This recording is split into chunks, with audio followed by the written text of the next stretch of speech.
Hey guys, welcome back to the channel. This is story about what if Naruto decided to travel back to the past and kill his greatest enemy before he became so powerful. Part 1. Before I start, please do support for more amazing content and comments for part 2.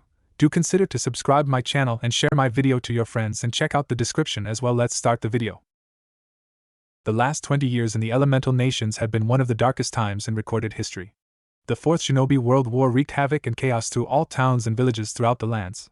There were no longer any sort of sanctuary available to the innocent people of the world. Even the tiniest creek in the most isolated lands were filled with bloodshed and slaughter. 2 decades ago, the world had a population of over 50 million people, but the number had dwindled down to a mere 10 million because of the war.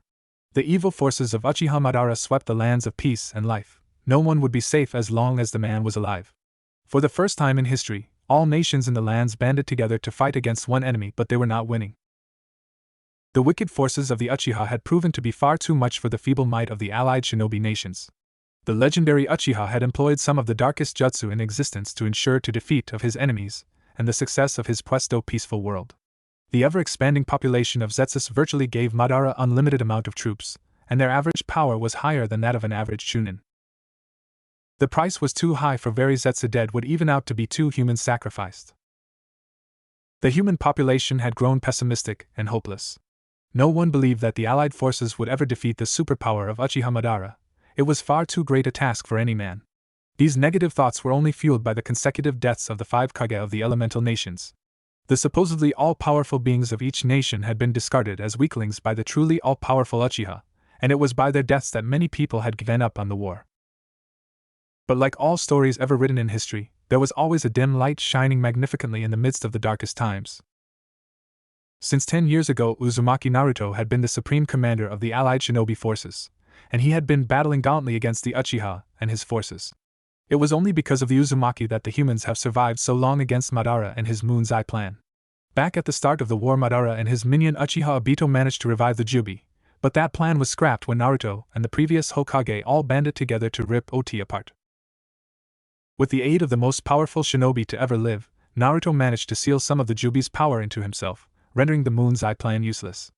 Naruto had taken an equivalent amount of another Kyuubi from the Jubi, just enough to make it not powerful enough for Madara to employ his plan. It was by a very thin margin. If Naruto himself had a quart less of chakra, the world would have already been under Madara's control for over 2 decades. Things were looking quite well, but that was when Madara forcefully revived himself by using his control over Obito to force him to use the Gedo, Rinne Tensei no Jutsu, Outer Path, Samsara of Heavenly Life technique, and revive him to his original form. With his true body, Madara angrily captured all the previous Hokage with the power of his Rinnegan and pulled their souls out with his Kyukan no Jutsu, soul absorption technique. With the loss of the previous Kage, Naruto was left alone with his feeble power. It was also at that point that Uchiha Sasuke decided to join over with his ancestor. Naruto knew that he stood no chance against the combined power of the 2 eternal Mangekyo Sharingan users, and he had to survive to preserve the survival of the world.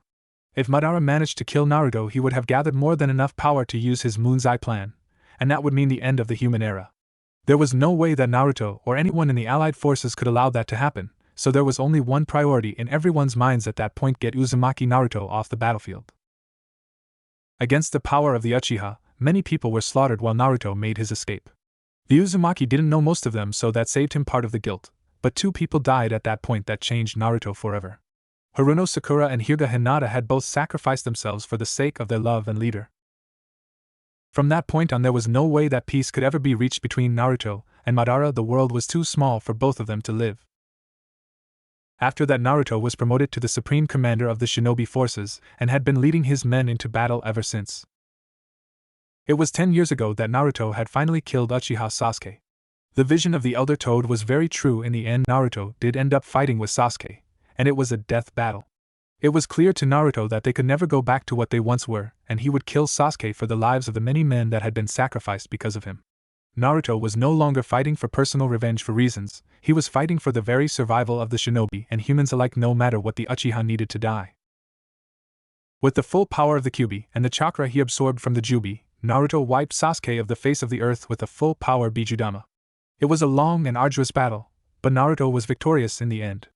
Uchiha Sasuke was nothing more than a burnt crater on the face of the earth, and there was only one more Uchiha left in the world. In the midst of the largest forest of Hai no Kuni was a large crater that used to be Kanahigaku no Sato, It had been made by a rampage by Uchiha Madara himself 5 years ago, and no one had even bothered to clean the area of the debris. The area had become known as a place of bad omen, and many people tend to avoid the entire forest, so the place had become one of the rare quiet places Naruto could find in the distressed world. In the past 5 years, whenever he had time, Naruto would teleport to the place where the place his home once stood using his father's Hiraishin no Jutsu, and clean the place by himself. He would never use any of his clones to help him because it was a hobby that he didn't want to finish so quickly. Whenever Naruto would come to the large crater and clear the area of the debris and dust, he would find the slightest bit of solace from his heavy responsibility, and it kept him sane. "Hey Two-chan," muttered a Naruto in his mid-30s as he planted some seeds in the soil of the crater. "How are you and Ka-chan up in heaven?" Naruto would always talk to the previous Hokage by himself whenever he would visit the area, but mostly he would only talk to his father. The Hokage monument was totally destroyed, but the mountain that once housed them was still left slightly standing, so Naruto would view it as a monolith with spirit. Naruto would never talk about the war or his hardships to his father. He would only strike causal conversations that he would have loved to share with his father if he was still alive. "I got another couple of confessions again this week," exclaimed Naruto with a smile that was not unlike the one he used in his youth, which was a great relief to his own conscience. He didn't want to become a sulker and emotion reek like many people under his command. They were pretty cute, but they were too shy, and that kind of put me off. The most power man in the shinobi forces had never had a steady girlfriend in the past 20 years. Most knew why. He just could get over the fact that the woman who loved him and the woman he loved died for his sake. Naruto doesn't think about Hinata and Sakura nearly as much anymore, and that was a good sign. But everyone, including Naruto himself, knew that the two girls would always be in his heart no matter how much time have passed. "I am not bragging, but I have gotten even better looking than you Two-chan," said Naruto with a chuckle as he started to plant his next seed. At the age of 36, Naruto was basically a clone of his late father. They had the same eyes, hair, facial structure, and even body shape. It surprised Naruto as he grew, as he tended to take from his mother more than his father in his youth.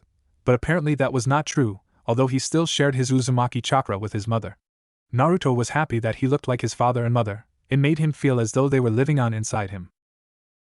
"And even you have to admit it, I have a cooler Haori than you," muttered Naruto as he concentrated on his planting. As the supreme commander of the shinobi forces, Naruto had to dress more conspicuously than others, and he had focused the design of his uniform like his father's. Being true to his home, Naruto wore the standard Konoha Jounin uniform under his Haori, which was somewhat like his father's, but it had blue waves on the bottom instead of flames, and it read Supreme Commander instead of the Yondaime Hokage.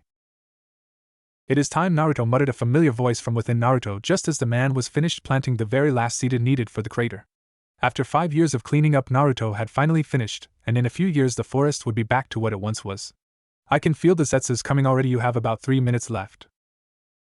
"Okay, thanks Kurama." It has become clear to Naruto that with only 5% of his men left there was no way that he could win the war, so in order to defeat Madara he had to cheat. The Supreme Commander had been working on one Fuinjutsu for the last 19 years, and he had finally finished it 1 year ago. It had always been a backup plan of a sort for Naruto, and he never hoped that he would end up using it, but now it was the only chance of survival for humankind, so there was no choice in the matter. Naruto had created a seal that would allow him to travel back in time. He would go back to the era of the warring clans and kill Madara before he reached the peak of his power. The Uzumaki had calculated the amount of chakra he would need to go back so many years, and if his calculations were correct then he would have to use all the chakra of the Kyuubi as well as the power he gained from the Jubi. It would burn out Kurama and kill him temporarily, but he would be back in a few years in the current time. That means that Naruto could only go back with his own personal chakra, and that would leave him at a huge power down. In the 2 decades of war, Naruto had grown to be the most powerful man in the lands except for Madara, and his personal skills were definitely in the league of the previous Hokage even without his Biju chakra, so he should be able to defeat a much weaker Uchiha Madara back in time. "Remember what I told you before, don't worry about screwing up that past too much. No matter what your existence is, absolute nothing you do will cause you to never be born," said the ancient being with a serious tone. "Even though you are sent back in time, you will still have the tiniest traces of me and the Jubi in you. So think of it as you are not a part of the natural process, and more as a being that is outside of the world existence. The Naruto that will be born from where you will go will no longer be you." Naruto sighed and nodded. "I know, Kurama, you are turning into a nagging father." The Kyuubi chuckled and shook his head. "Even after so many years you still enjoy pissing me off." The commander chuckled back and looked up at the sky. "Well, of course." The Biju closed his eyes inside the large garden that was his cage at the moment. "Honestly, kid, it has been great knowing you, the heir of the old man that I once knew. Naruto smiled and nodded back. It was truly an honor, Kurama. I know we will probably not see each other ever again, but I promise you that I will not fail this mission, said the blond man with a hardened expression on his face. I will go back and I will kill Uchiha Madara. Kurama chuckled and nodded back as well. You better, kid, give him an extra hard kick to the face, okay? The Uzumaki laughed a little. You got it. Naruto walked to the middle of the crater where Konoha once stood and stopped at the very center of the area. Unknown to anyone else in the world, Naruto had set up an extremely intricate web of seals inside the crater of Konoha, and it spanned even into the forest because of its size. All the hidden seals took Naruto almost 2 decades to finish, and it was his pride and joy as an Uzumaki Fuinjutsu specialist. Naruto could probably be the Uzumaki with the deepest knowledge in Fuinjutsu yet. Even the previous leader of his clan wouldn't have been able to create such a complicated web of seals, or so according to the Kyuubi. The commander suppressed the sadness in his heart about being forever separated from all his friends in his time, but it had to be done. Naruto gripped his fists and flared his chakra to full power, causing the surrounding area to shake from the vast amount of chakra. Naruto had mastered the Kyuubi and the Jubi's chakra as much as he could in the past 2 decades, and now he could use it as if it was his own natural chakra. With the utilization of the mass chakra of the Kyuubi and part of the Jubi, the ground began to shake from the pressure being pushed out of Naruto's body. A familiar cloak of golden chakra flared from Naruto's body as he cried out fiercely into the sky. Hwaaya! Cried the Uzumaki as he chakra created a pillar of light that pierced the heavens themselves. Let's do this, Naruto! Cried the Kyuubi as he himself pushed all of his chakra through the veins of his host. Naruto felt his power hit its maximum level, so he was ready to use his seal. The man placed his 2 hands onto the ground, which was the epicenter of the web of seals. With a simple exhale, Naruto began to force his chakra into the web of seals, and instantly the entire area of the crater and the Hai no Kuni forest were covered by a bright light. The mass amount of light was the exhaust of Naruto and his Biju chakra burning through the seals, and soon the light was like a second sun on the ground. Naruto felt as if his body was being ripped apart by the sheer pressure he was exerting, and soon there was an upward force that lifted him into the air. Just a little more and Naruto! Cried Kurama as his voice was becoming distorted. The Uzumaki forced the last few drops of power through his body as hard as he could, and suddenly his body was propelled up to the sky like meteor. True to his name, Naruto created a maelstrom of blinding light in the sky that cleared the 100-mile radius of any clouds. The earth was shaking from the power being channeled through its domain, and it kept on a huge portion of the earth would be completely destroyed. Then suddenly there was nothing. Everything was quiet. The forest was still standing and the seeds Naruto planted were still in place. But Naruto was gone. It has been a long time since the last time Naruto was knocked unconscious by something. The last time it happened was at the end of the fight with Madara. But Naruto would never forget the peculiar feeling of waking up with a weird headache that would last for the day. Normally Naruto would lay to rest for a while longer to help him his headache, but seeing that he just used a seal that he took 20 years to make, he was far too anxious to just lay there.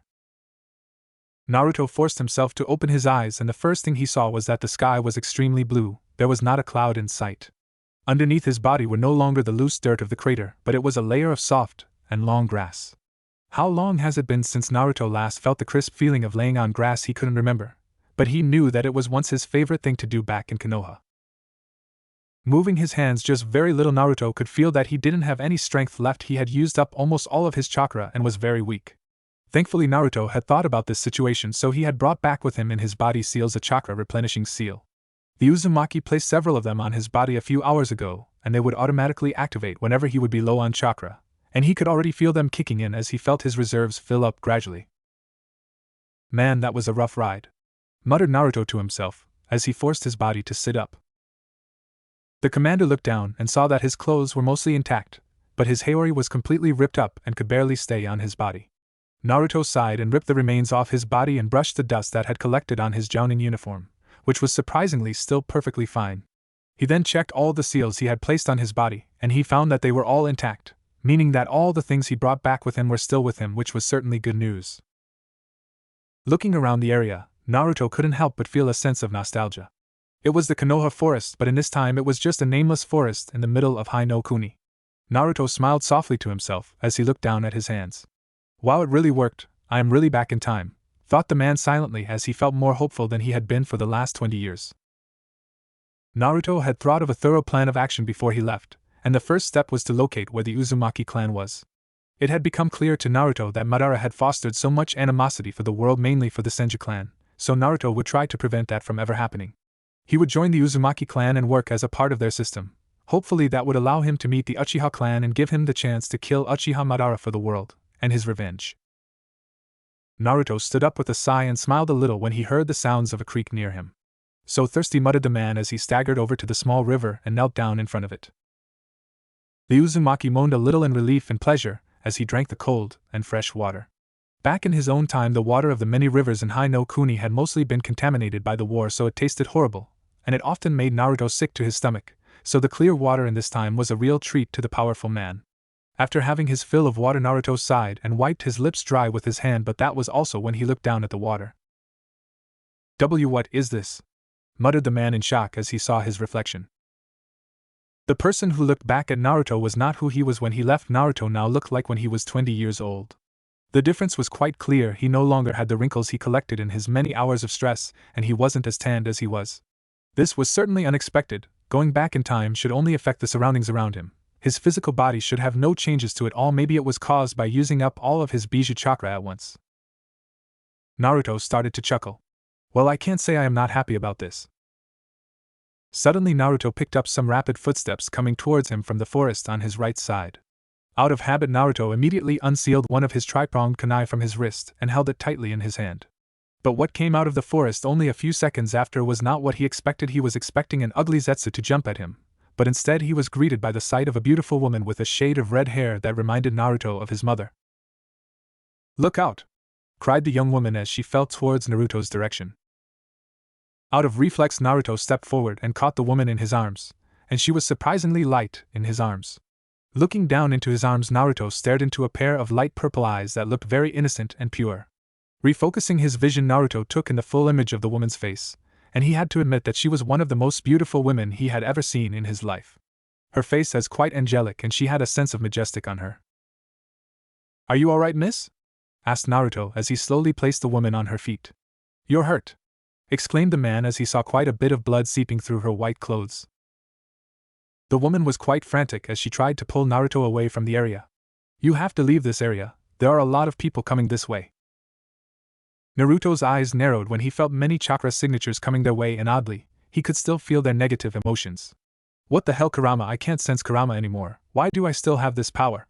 Shaking his head clear of the thought, Naruto focused on the incoming group of people who were most likely after the woman behind him. "What are you doing? They will kill you if you don't run!" cried the woman, but her voice fell on deaf ears as Naruto's eyes caught sight of a flag that was emerging from the forest. "Uchiha!" cried Naruto in anger as he flared his powerful chakra, which had been partially revived. As soon as the word left Naruto's lips, tens of people leaped out of the tree line with weapons in their hands. They all had one thing that Naruto hated more than anything in his life: the Sharingan. They all had the same red eyes that the man who killed almost everyone close to him had, and that alone was enough to put Naruto into a state of untamed anger. "Kill her!" cried the apparent leader of the Uchiha group as they pointed over at the woman.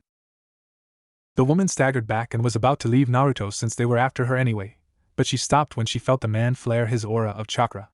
The woman was in shock. She had never felt such a powerful chakra signature before except for Senju Hashirama, who she grew up with. Naruto silently threw his tri-pronged kunai up to the area where the Uchihos were jumping down and gripped his fists.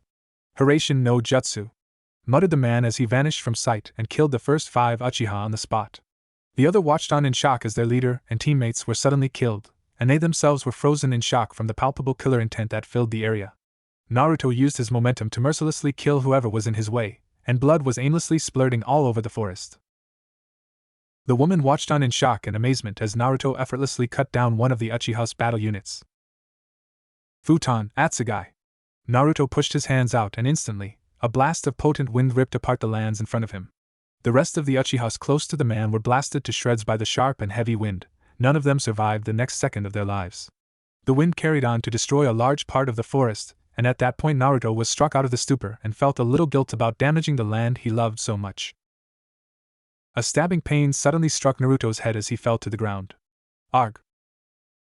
The woman was still in shock from the man's power, but she ran up to him and knelt down. "Hey, are you alright?" Naruto was in extremely pain as he felt a great headache, but he forced his eyes open. "Who are you?" strained out the man weakly. The woman had a look of concern on her face as she placed a hand on Naruto's shoulder. "I am Uzumaki Mito," muttered the woman as she lifted Naruto and supported his weight with her shoulders. "You saved me, so I will save you, don't worry. I'll get you some help." The past 20 years have been rather difficult for the Uzumaki clan. Since their existence, the Uzumakis have been known as some of the most powerful people throughout the elemental nations, but that fact had started to dwindle down into fiction. The names of their close relative, the Senju clan, and their own rivals, the Uchiha clan, have both grown more famous than the Fuinjutsu masters of elemental nations. It was a shame that the latest generation of the Uzumaki clan were not as talented or powerful as their Senju and Uchiha counterparts. The names of Uchiha Madara and Senju Hashirama had become legends in the shinobi world, and were both known as the two most powerful ninja in the lands. Their fame and glory had clouded over the names of the Uzumakis, and that was an embarrassment to the latter. The current leader of the Uzumaki is Uzumaki Genryosai, one of the most respected and revered men in the elemental nations. The aged shinobi had resigned into being advisors to the younger generation just like his Uchiha and Senju counterparts, but he was silently angry at the lack of power his children had. Genryosai originally had 3 children, 2 older boys and 1 girl.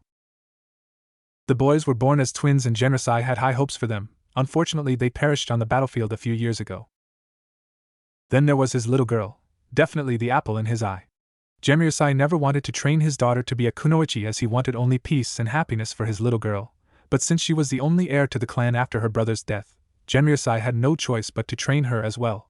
Uzumaki Mito had a lot more talent than her brothers, and she took her father's teachings like a fish in water, but she was still not strong enough. Maybe it was because of the fact that Fuinjutsu weren't really meant to be used in battle, and that was why the Uzumaki were not as demanded for mission when compared to the battle-hardwired Uchiha and Senju. But there is one thing that the Uzumaki have that the other 2 clans don't, it is their longevity and supreme stamina. The bodies of the Uzumaki members were a lot more durable and fitted during battle and training, and that alone put a lot of hope in Genryosai's mind. With the powerful bodies gifted to them, Uzumakis should be some of the most battle-orientated people in the lands, and one day they would surpass even their relative, the Senju clan, and the Uchiha clan. Currently the Uzumaki clan made a home out of a large island just on the edge of Hai no Kuni, a place where they would have natural barriers of water. It was a relatively new sanctuary for the Uzumakis, as they have only relocated to the island 10 years ago, but so far it had done them well and people had hoped that their home would last for a long while. At the highest point of the island was a large hill named Tenkei, Heaven's Blessing, the home to the leader of the clan, and where the main library was built. It had a panoramic view of the village on the island as well as the ocean, and it was the favorite place of Uzumaki Genryosai. The old man rather enjoyed serving tea with his wife and daughter in the afternoon in their large backyard, and watching the sakura blossoms cascade to the ground during Hanami season. "I wonder where Mito-chan is right now. She hasn't sent anything back about her position yet," muttered Genryosai as he sat in his regular chair staring into his private sakura forest. The old man had sent Mito out on a mission a week ago, and he was growing worried since she hasn't responded to any sort of contact. It was simple information gathering mission that should have only taken the young woman 3 days to complete, but it has already been a week. The father was getting distressed and wanted to send someone out to find H's daughter and bring her home. "I'm sure she is fine," said a kind and gentle voice next to the leader of the clan. "Mito-chan is a strong girl, and I know that she will come back soon." Genryosai smiled over at the elderly woman beside him, and nodded. "Well, she is our daughter after all." The elderly woman was the wife of Genryosai and one of the kindest person one would find in the world. Uzumaki Retsu was a medical kunoichi back when she was young, and she was one of the foremost experts in extracting poison from the body. The woman had saved thousands of lives in her lifetime, including her husband's 40 years ago, and she was one of the most respected kunoichi in the world. Retsu smiled back at her husband and reached out to hold his hand. "So have you come to a decision about Mito-chan's marriage into the Senju clan?" Genryosai sighed and tightened his grip around his wife's hand. "I still don't want to let her go. Mito-chan is strong and I know she would be able to lead our people," said the man with conviction in his voice. "I don't want to just send her off to the Senju clan just so our clans can be closer." The old lady smiled and nodded. "And you don't want to let her darling daughter go, right?" The leader smiled softly and looked over at his wife. "You really know me better than anyone." Retsu laughed lightly and leaned into her soulmate. "I feel the same way too. Mito-chan is our daughter, not some bargaining chip," said the old lady with pride in her eyes. "If the Senju clan really respects our blood ties, then they would be close to us without the need of a political marriage." Genryosai nodded. "I agree," muttered the man before he sighed. "But how does Mito-chan feel about this? She grew up with Hashirama. Does she want to marry him?" Retsu sighed also and shook her head. No, said the woman with a smile. Mito-chan grew up with Hashirama-kun like siblings, she thinks of him like an older brother, nothing more. Genryosai nodded in understanding. It is no mystery to most people that Hashirama-kun had liked Mito-chan for a while now, but it is only one-sided. Mito-chan has no romantic feelings for him. Genryosai sighed as he sipped from his cup of tea. Then it is decided, I will turn down the marriage proposal, announced the leader with a small smile on his face. Our daughter will marry for herself, not for the clan. Retsu smiled and nodded. Yes. Where am I? Thought Naruto silently as he slowly regained his consciousness. The man felt terrible, his body was sore, his head was still aching, and his throat felt extremely dry. Naruto could still remember what happened before very clearly, but he still couldn't figure out why he was suddenly struck with a horribly painful headache. Nothing of the sort had ever happened to Naruto before. It was as if an extremely sharp needle had pierced his brain and was twisting and turning inside his head. It may have been the most painful experience of his life. The headache still affecting Naruto a little, and he didn't want to open his eyes yet, so he used his nose to detect what was around him. Even after being separated from the Kyuubi, Naruto seemed to have kept a small bit of his power. He could still use his strong sense of smell and sense negative emotions if his fight with the Uchiha indicated anything. Whiffing his nose around a little, Naruto figured out that he was still in a forest. He would never forget the smell of the trees and earth, but there was something in the air that he just couldn't place. It was an aroma that reminded him of sakura blossoms with a hint of roses. Naruto had no idea what it was. Man, I am so thirsty. Naruto grunted as he moved his arm and tried to push himself into a sitting position. The man struggled for a little while, but he sat up fully and started to rub his eyes. Slowly the man parted his eyelids and tried to see where he was. Naruto ignored the slight sting in his eyes and waited for them to be focused after taking in the light. Oh, you're awake, said a rather relieved voice just a few feet away from Naruto, and the man looked over to see the same woman he came across back then. It connected to the man that the wonderful smell early was from this woman, and she was the one who took care of him when he fell unconscious from his sudden headache. But then something dawned on Naruto. The woman told him her name just before he passed out: Uzumaki Mito. The first time Naruto had heard of Uzumaki Mito was in one of his early days in the academy. Irika-sensei was teaching the class about the history of the village and the previous Hokage. It was then that Naruto learned that the wife of the Shodai was Uzumaki Mito. It was strange that he didn't pick up they had the same last name back then. Then Naruto's mother had told him that she had met with Mito when she first arrived in Konoha. The elderly Uzumaki at the time was like a mother figure to Kushina. Naruto looked back up at the young and beautiful woman in front of him and couldn't help but feel surreal in his mind. Uzumaki Mito had always been an old lady with gray hair, but the real Mito in front of him was glowing with life and had vibrant red hair that Naruto adored. Mito smiled and knelt down in front of Naruto. Are you alright? That was quite an experience you had? Naruto was broken out of his stupor and managed a small nod. Yes, I am fine, thank you so much for taking care of me, said the man with a smile. The young woman just waved him off with her smile still directed at him. No problem at all, it is the least I can do after you saved me from those Uchiha, said Mito with a grin on her face. And I can't just leave another Uzumaki behind, can I? The blonde man was surprised and looked up at the woman. How did you know I am an Uzumaki? Mito smirked.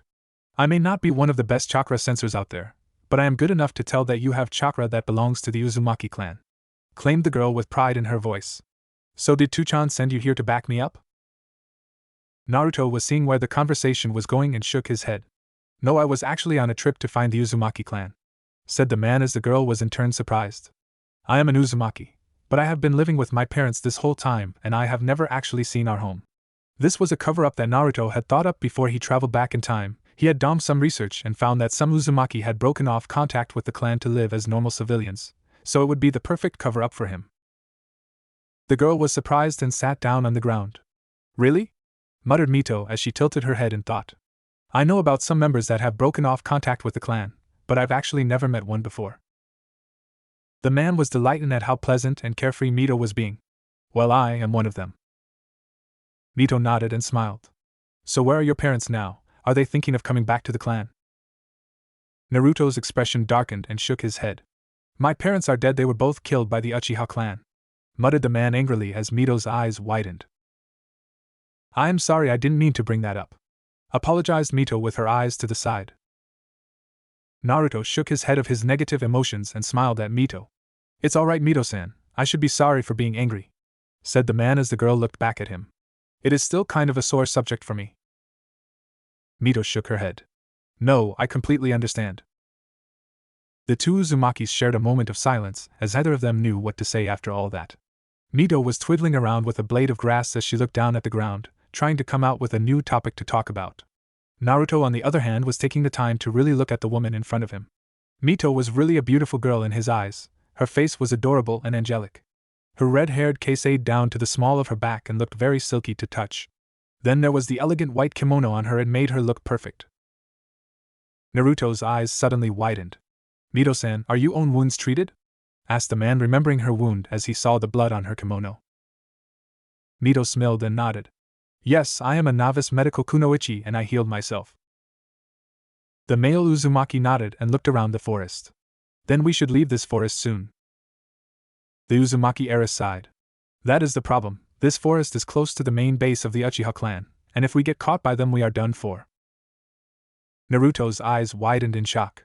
This is where the Uchiha's base is, so Uchiha Madara should be somewhere here, thought the man as an involuntary surge of survival instincts ran through his body. Being so close to the Uchiha made Naruto feel on the edge. After spending 20 years trying to survive the onslaught of Madara, Naruto had grown a little wary of being close to the man. Madara was truly powerful back in his time, being the Jinchuriki of the Jubi granted him godly powers, and Naruto shivered at the thought of the power of the Rikudo Sennin. The Uzumaki could very go and kill the younger Madara right then, but he held himself back. Without Kurama and his portion of the Jubi's chakra, Naruto was significantly weakened compared to his real self, and he did not know enough of his own power yet to take on Uchiha Madara. So the Uchiha are out looking for you? Asked Naruto at the young woman. Mito nodded seriously. Yes, I was sent on a mission to gather some intelligence from the Uchiha, and it seems that they discovered me on the job. Explained the girl with a little stress. It seems that they know of my true identity as the heiress of the Uzumaki clan, and they wanted to either capture me or kill me. Naruto nodded. It is safe to assume that with our clan being so close with the Senju clan, it is only natural that the Uchiha would want to use our heiress as leverage against the Senju. Grunted out the man with a bit of anger in his voice. Those damn Uchihos will do anything to get their way. The Uzumaki heiress nodded solemnly before she looked back at the man. So are you feeling rested enough to travel now? We need to find a way out of here. The blonde man nodded and stood up. I'm ready to go, replied the man as he started to stretch his tendons and muscles. Mito nodded with a smile. Great, let's go. As Naruto ran alongside Mito inside the forest, he couldn't help but feel nostalgic seeing the giant trees around him.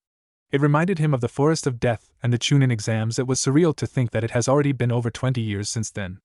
Naruto no longer held any friendship for Sasuke, but he still treasured his memories with Sakura and the rest of Rookie 9. Over the years, all of Naruto's childhood friends perished in the war, none of them survived.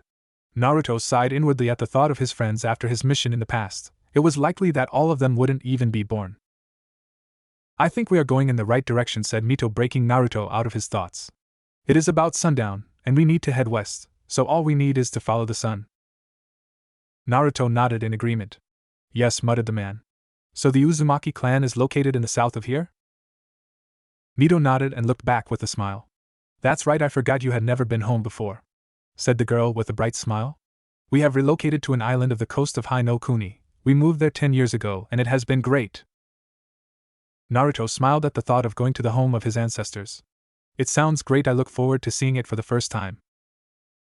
The two Uzumakis continued to travel in silence through the forest, and they were almost at the edge of the place. So far there were no signs of movement around them, and everything was going very smoothly, but Naruto was growing dubious. The way out of the forest was a walk out of the park. It was too easy. The man closed his eyes and stretched out his senses to chart out a mental map of his surroundings.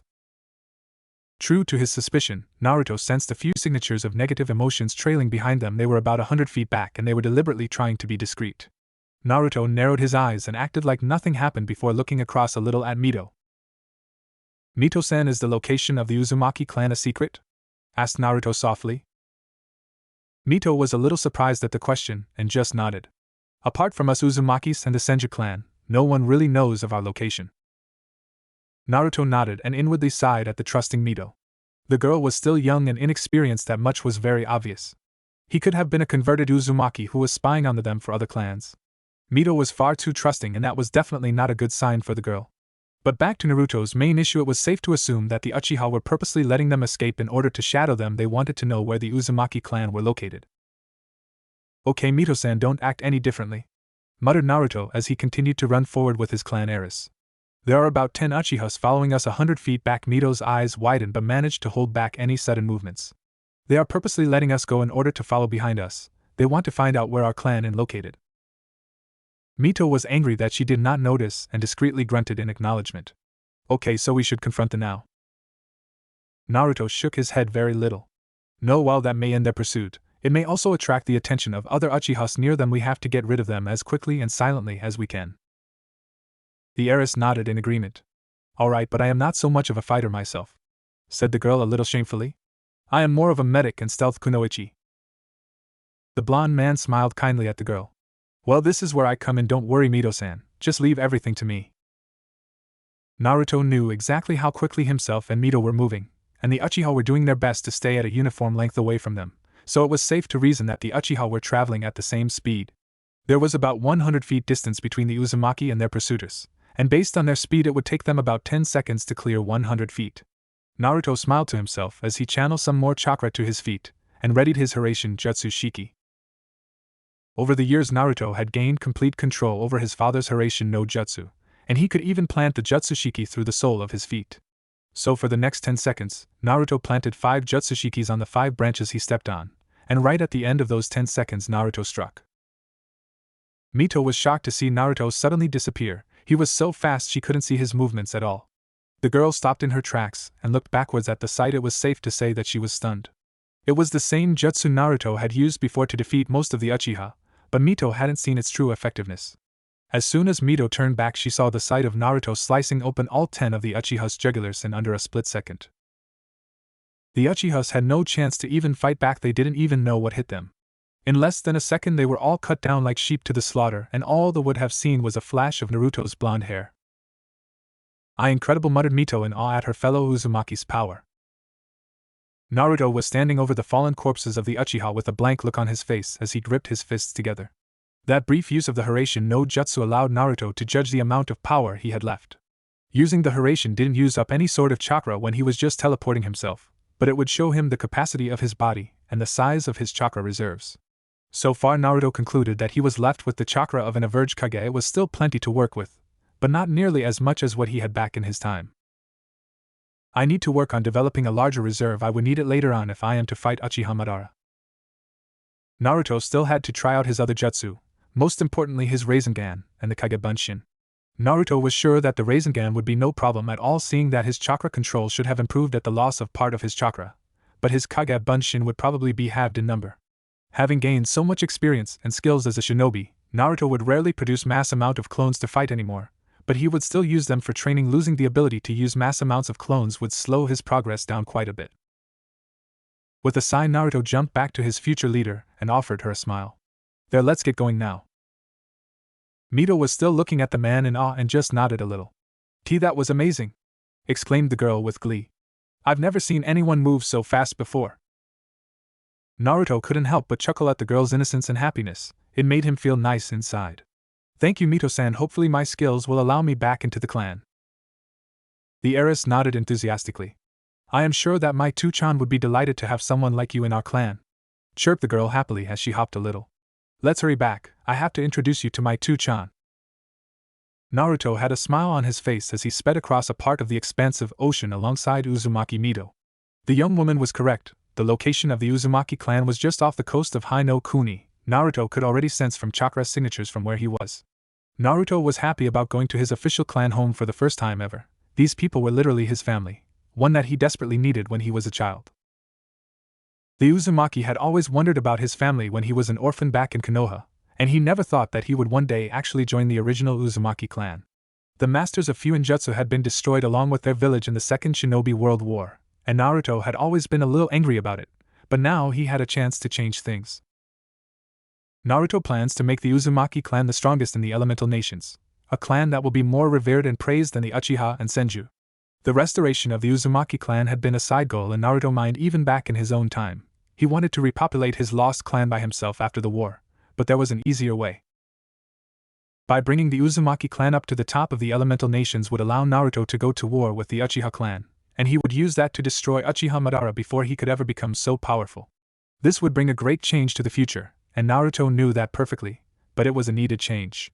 It was clear that the formation of the shinobi villages was a great idea that helped the world agree a deal, but Naruto will tweak it a little. Naruto will wipe out the Uchiha clan before the establishment of any village, and that will bring a complete end to the cycle of hatred.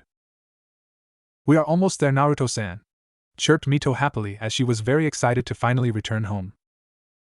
Naruto nodded back with a smile on his face. Yes, I can sense some people already. Mito looked over at Naruto and winked. When we get back, I will introduce you to Tuchan, said the girl as Naruto nodded in acknowledgement. I know you are an Uzumaki and you belong here with us, but you still have to be passed by the leader first. That is very understandable, replied Naruto calmly. I look forward to meeting the leader of our clan. Mito giggled and looked back ahead. Tuchan might be a lot different than what you imagine. That tends to be the general result of everyone meeting Tuchan for the first time. Naruto didn't know what Mito was referring to but nodded either way. Inside his head, Naruto was thinking that the leader of his clan would be something like the Sandaime Hokage, an old man with a lifetime of experience to offer his young children.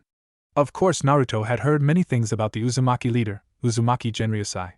Back in his own time, Naruto had researched extensively about the past and its people, and the one he paid the most attention to was his ancestor Uzumaki Genryusai. Not much were known about the old Uzumaki leader, but the books did describe him as great leader who had the love and admiration of his people. Naruto held respect for the man just because of that face. His ancestor was a man who cared for his home and family, and that was all Naruto looked for in a leader.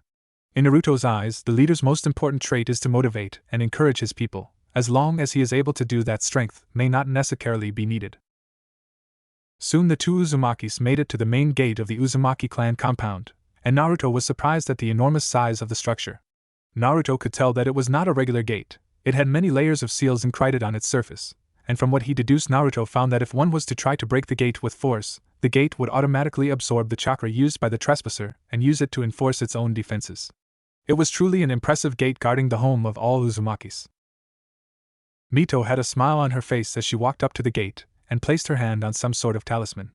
I'm home, whispered the young woman as she channeled some chakra through the talisman, and the giant bolts and gears of the gate started to shift.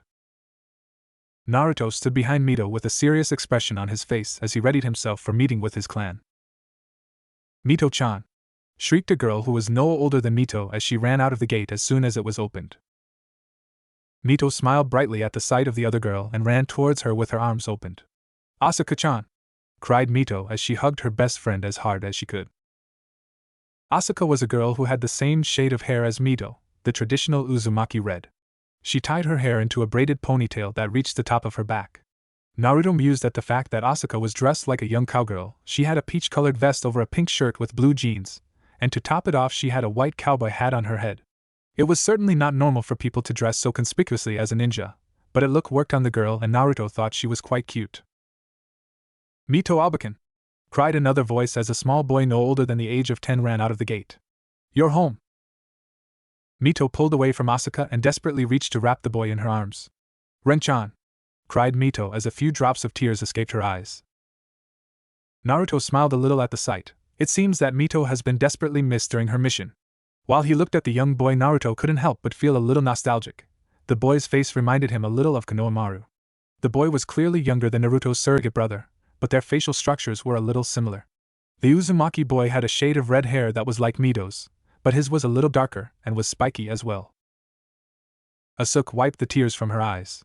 What took you so long, Mito-chan? We were all so worried, asked the girl as a crowd began to emerge from behind the gate. Most of them were just the civilians of the clan, and they were happy that their future leader made it home safe. Mito looked up at her friend as she cradled the boy's head against her chest. I had some problems during my mission, so I was late, said the girl a little sheepishly. I'm sorry for worrying you all. Naruto had widened eyes as he gazed upon the growing crowd of people behind the gate. They almost all had red hair. Naruto felt surreal thinking that everyone in front of him were Uzumakis, a clan of people who had all perished during his own time. Naruto had only seen a few Uzumakis in his life, but most of them except his mother were kind of weird the moment he met them. He had never just met a normal Uzumaki before. Looking into the crowd with his sentimental eyes, Naruto felt happy. These were his people, his family. These people shared the same blood as him. They were related. The happy and carefree faces of the Uzumakis made Naruto think of his days back in Konoha when it was still peaceful. Their smiles were very similar. Your home, said an emotional voice that sliced through all other chatter. Mito-chan. Mito looked over, with tears in her eyes, at the origin of the voice, and she saw her parents standing there with relieved smile of their own.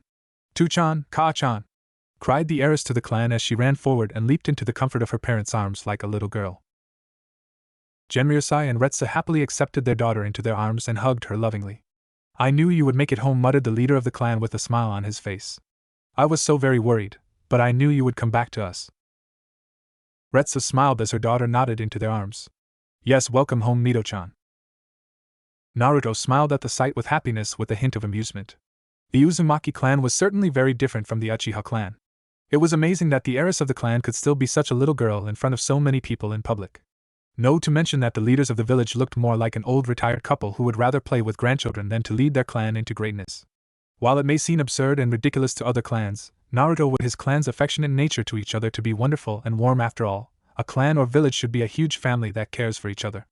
A strong bond between members of the clan would benefit its power more than any sort of training could bring. Genryosai's eyes finally landed on Naruto. The old man had noticed the young man standing before him a few minutes ago, but he decided to enjoy his reunion with his daughter before he talked to the mysterious young man. "And who might this young man be?" asked Genryosai as he led everyone's attention to the blonde man. Naruto was surprised at the sudden attention to him, and was immediately broken out of his stupor. "Hello, sir," said the young man politely with a smile on his face. Mito pulled back from her embrace with her parents and smiled. "This is Uzumaki Naruto. He was the one who saved me on the mission." People in the area were all surprised that the blonde man was an Uzumaki, and more shocked that he saved their heiress on her mission. Asuka and Rin both looked at Naruto with appreciation and smiled at him kindly for saving their precious best friend and aunt. Retsu smiled when she sensed the man's chakra and found that he was in face an Uzumaki. Only their own clan members would have such peculiar chakra. Genryosai walked closer to Naruto with his thin eyes locked into the young man's own azure orbs. "Uzumaki Naruto?" Naruto nodded with a blank look on his face. "Hi." The leader of the Uzumakis nodded before he cracked a smile. "Well, please come in and let me treat you to a cup of tea. We have a lot to discuss." The blonde Uzumaki nodded his head. "Of course, sir." For the first time in his life, Naruto set foot into a place where it belonged solely to his family and nobody else.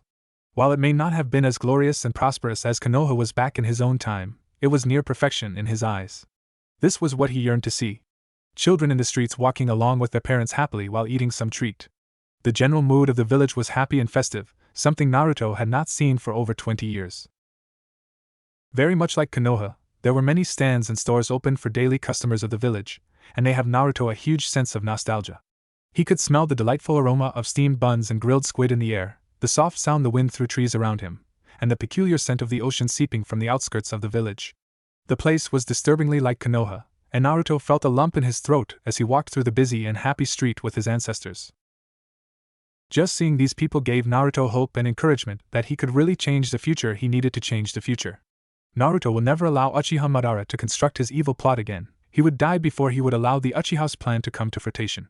It was the smiles and laughter of people that he needed to protect. Even after so many years of war and violence, Naruto believed that true peace is ever possible, and he will achieve it. Mito, who was walking next to her mother, looked on at Naruto with wonder. She had just met the man less than a day ago, and he had already made a huge impact in her life. Without Naruto saving her from the forest, Mito shuddered at the thought of being captured by the Uchiha. The man had saved her life, and she would make sure that he would have a place in his home. Retsu looked over at her daughter before she wrapped an arm around her shoulder. "Are you all right, Mito-chan?" Mito nodded and smiled over at her mother. "Yes, Ka-chan, I am just tired." Retsu nodded while knowing that there was something else bothering her daughter. The matriarch sighed inwardly as she continued to walk towards the main office of her husband's. As a kunoichi of over 30 years, Retsu could read people very well, and she saw that the young man walking in front of her was hiding something. Retsu was quite sure that the man had no hostile intent towards them, but that did not stop her from being a little dubious about his character. Genryosai looked ahead and saw that they were nearly at his office. "We are here, Naruto-san." Naruto looked over at the man, momentarily out of his good time of looking around the village, and nodded. "Hi," said the young man with more happiness than he had before, which the old man had noticed. The leader of the Uzumaki smiled at the young man. "Are you having a good time just looking around?" The blonde nodded with a happy smile on his face. "Yes, it really has been a while since I have been in such a happy place," said Naruto with a sense of somber undertone that Genryosai found familiar. It is refreshing to see that some places still have peace in times of turmoil. Genryusai found that the emotions in Naruto's eyes were really, and he was slight more at peace. We try very hard to keep our peaceful lifestyle afloat, but that is becoming more and more difficult in these times. The group of Uzumakis walked into a large building with traditional Japanese design. It was the size of the Hokage building back in Konoha, but this was much less like a military headquarters. It was more like a normal large mansion for some rich folk. Naruto was delighted by the excess amount of sakura trees that decorated the perimeter of the large building in a parallel pattern. He had always loved the sight and smell of sakura trees. They made him feel at peace. Naruto followed his future leader strictly as they passed by some guards who were guarding the building with some serious facade on their face, which made Naruto feel a little familiar seeing that he had grown used to being in a militaristic environment. The group of Uzumakis trekked up some impressive wooden stairs with its own guards, and after another minute of traveling they finally made it to the main office of the Uzumaki leader. It was quite a grand office in Naruto's opinion. It had a large double door that had intricate designs of various whirlpools on them, and when opened it revealed a room that was chiseled out of marble, literally. The floor was completely forged out of marble with black and white patterns, while the walls were made out of several large stones of iron covered with black marble plating. The shelves on the sides of the room also held impressive collections of antiques and art pieces. Overall, the room was fitting for a man like Uzumaki Genryusai. Naruto stood in front of Genryusai's desk as the leader claimed his usual seat. "I must thank you for saving my daughter, Naruto-san." The blond man smiled and shook his head lightly. "It was the right thing to do, Genryusai-sama," replied Naruto humbly. "I would never let a group of shinobi all target one woman." Mito, who was standing beside her father's seat, had a smile on her face. She was still very grateful that Naruto had gone out of his way to save her. Retsu was also glad that the man had saved her daughter, but she needed to know if he had any sort of ulterior motive. The matriarch of the Uzumaki clan moved next to her daughter and husband, getting a full view of the interview. The old man leaned forward and rested his arms on his desk. "Please don't think of me as rude, but before you saved my daughter, did you know who she was?" Mito was shocked at the blatant question of Naruto's motive. "To-chan!" exclaimed the girl with a bit of anger. "It's all right," interrupted Naruto before the girl could say any more. "I don't take any offense to that." Mito grunted and crossed her arms together. She was still not happy about how cynical her father was being. "But to answer your question, Genryusai-sana, no, I did not know who Mito-sama was before I rescued her." Genryusai nodded, apparently satisfied. "So, what were you doing in that area of Hai no Kuni in the first place? That area belongs to the Uchiha clan." Naruto's eyes clouded a little at the mention of the Uchiha, but composed himself immediately. "I was actually looking for the Uzumaki clan. I've been looking for this place for quite some time now," said the blonde as Genryusai and Retsu remained emotionless. "I have been searching all over Hai no Kuni, and was just passing by that forest when I ran into Mito-sama. Honestly, I didn't even know that I was in Uchiha territory." Retsu finally spoke up. "I can sense that you are indeed an Uzumaki," said the woman as her husband nodded along. "Can you please tell me where you were for the majority of your life? It seems that you are not entirely from the Uzumaki clan." Mito looked over at Naruto and paid close attention as he spoke.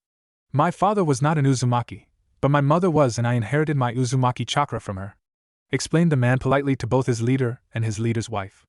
"I have always lived in the outskirts of Mizu no Kuni with my parents until they were killed by several Uchihas a few years ago." Everyone noticed that hate in Naruto's eyes when he mentioned the Uchiha clan. Genryusai nodded. "I am sorry for your parents. No matter what, they are a part of our clan." Naruto nodded before he continued his tale. "I didn't know about our clan when I was younger. My parents had always kept it a secret from me," said the young man as he looked down a little. "I only found out after their death, and they told me to return to the clan so I would have a home again." Mito was sympathized her new friend and wanted him to join the Uzumaki's big family. "After that I began to train harder on my skills while I looked for the clan, and that brings me here." Retsu nodded her head, satisfied for the moment.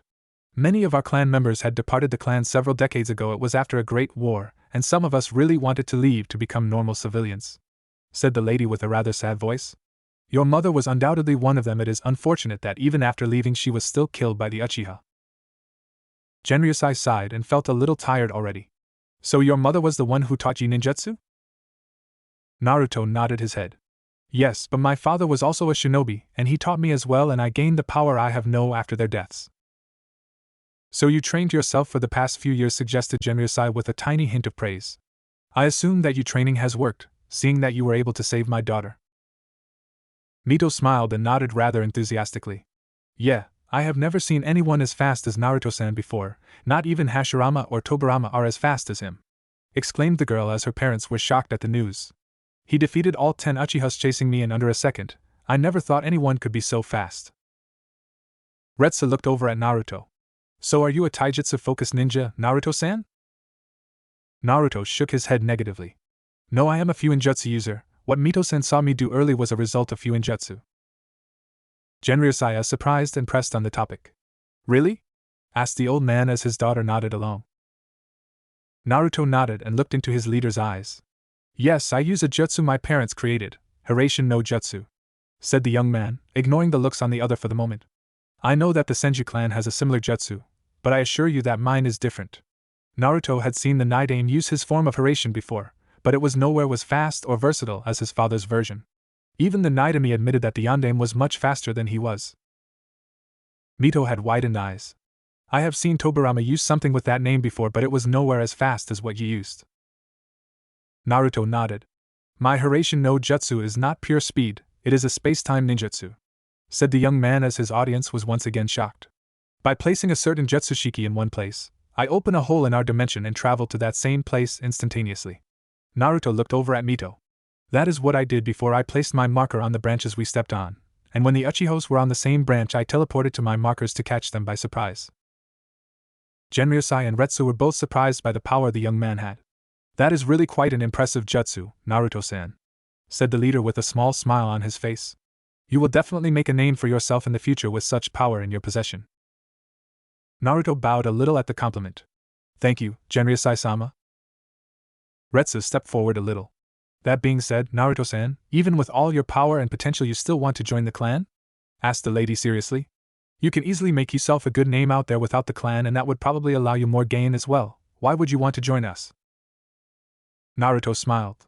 "For one reason, I am just fulfilling what my parents wanted of me. They wanted me to join back into the clan and I want to follow their advice," said the young man with a look of reminiscence on his face. Mito stepped forward as well. "Is there anything else?" Naruto nodded. "Secondly, I am quite a family-orientated guy, and I want to be with my family," said the young man sincerely and attracted the smiles of the other in the room. "The few years of traveling alone really showed me that I need a home. I want to have a place to return to after a long day." The other noticed the rather solemn look on Naruto's face at the moment. "I want to belong to some place." Mito couldn't stand it anymore. She walked up to Naruto and placed her hands on his shoulders. "Well, you stay right here with us," exclaimed the girl with conviction that surprised everyone in the room. "You are an Uzumaki and you belong here with your family." Naruto was genuinely touched by the girl's words. The whole backstory was a plot Naruto and Kurama had come up with back in their own time. They needed a background for Naruto to have back in time, so they conjured up a tweaked version of Minato and Kushina's story. Even though the story was not exactly true, Naruto's feelings and emotions were real, and seeing Mito so willing to accept him into the clan really made him happy. "Is that really okay?" asked Naruto as he looked at Genryosai. The old man stood and walked over to his wife. "Despite everything, you are still an Uzumaki and you belong here at home," said the man with a smile on his face. "I gladly accept you back into our clan, and you better work harder than the others. You are several years late," joked the man with a small laugh. Retsu also nodded and smiled. "You may not have grown up with us here, but this is still your family home, and you should be here with us." Naruto actually felt relief and happiness as he was accepted with open arms. "Thank you," said the young man with the most genuine tone he could muster.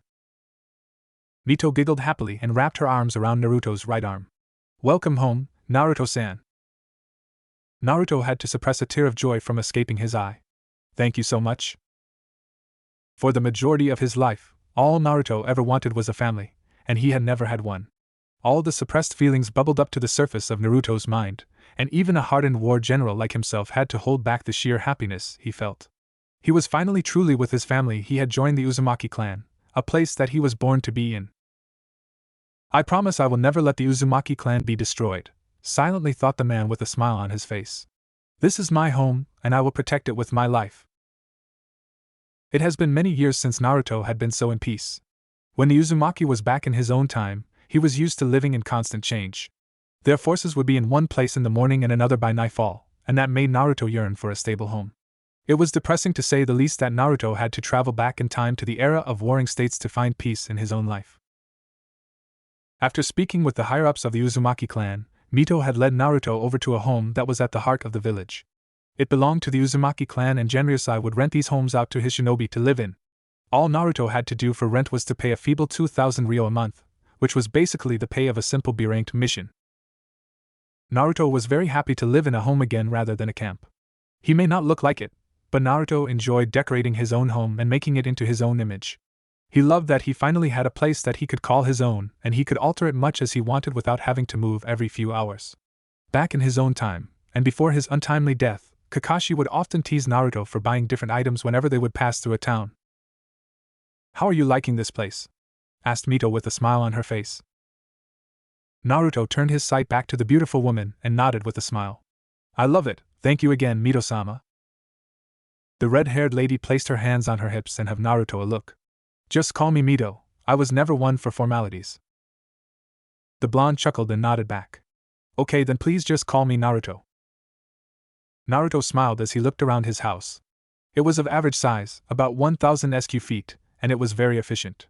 It had 2 bedrooms, a full kitchen, 1 full bathroom, and a nice little balcony that had a perfect view of the village. It was much nicer than the rundown little apartment Naruto had back in Konoha, and was heaven compared to his tent during the war. The house was still a bit too empty for Naruto's tastes, and he wanted to buy some paintings or decorations to fill the house up. Mito smirked and leaned against the wall. "Are you planning to buy something for your house?" Naruto smirked back and nodded. "You read my mind, Mito, do you know any good stores?" The Uzumaki heiress nodded. "Follow me, Naruto, I'll show you around town." Mito led her new friend through the busy streets of the Uzumaki village, and they attracted quite a bit of attention around them. It has been less than a day since Naruto had arrived in the village, and the news of him saving the heiress had been floating around town quite quickly. It was unusual for the people to know that a wayward Uzumaki young man had saved the heiress out of chance. In a way, they thought that Naruto and Mito were destined to meet somehow. Naruto was not bothered at all by the people around him staring at him blatantly. He had grown used to it when he was the supreme commander of his allied forces. Instead, Naruto focused most of his attention at the lively and happy atmosphere of the village. It made him really happy to see others being so at peace. People were joking and laughing the streets, and strangers had great courtesy for one another. The cynical population Naruto had grown used to was gone or hadn't been born yet. For the next hour, Mito showed Naruto the main stores of the village, not only the furniture stores, but also the supermarkets and general stores. Naruto, by the end of the hour, had bought enough to fill his house up quite a bit. Luckily for Naruto, he had brought back quite a bit of money from his time.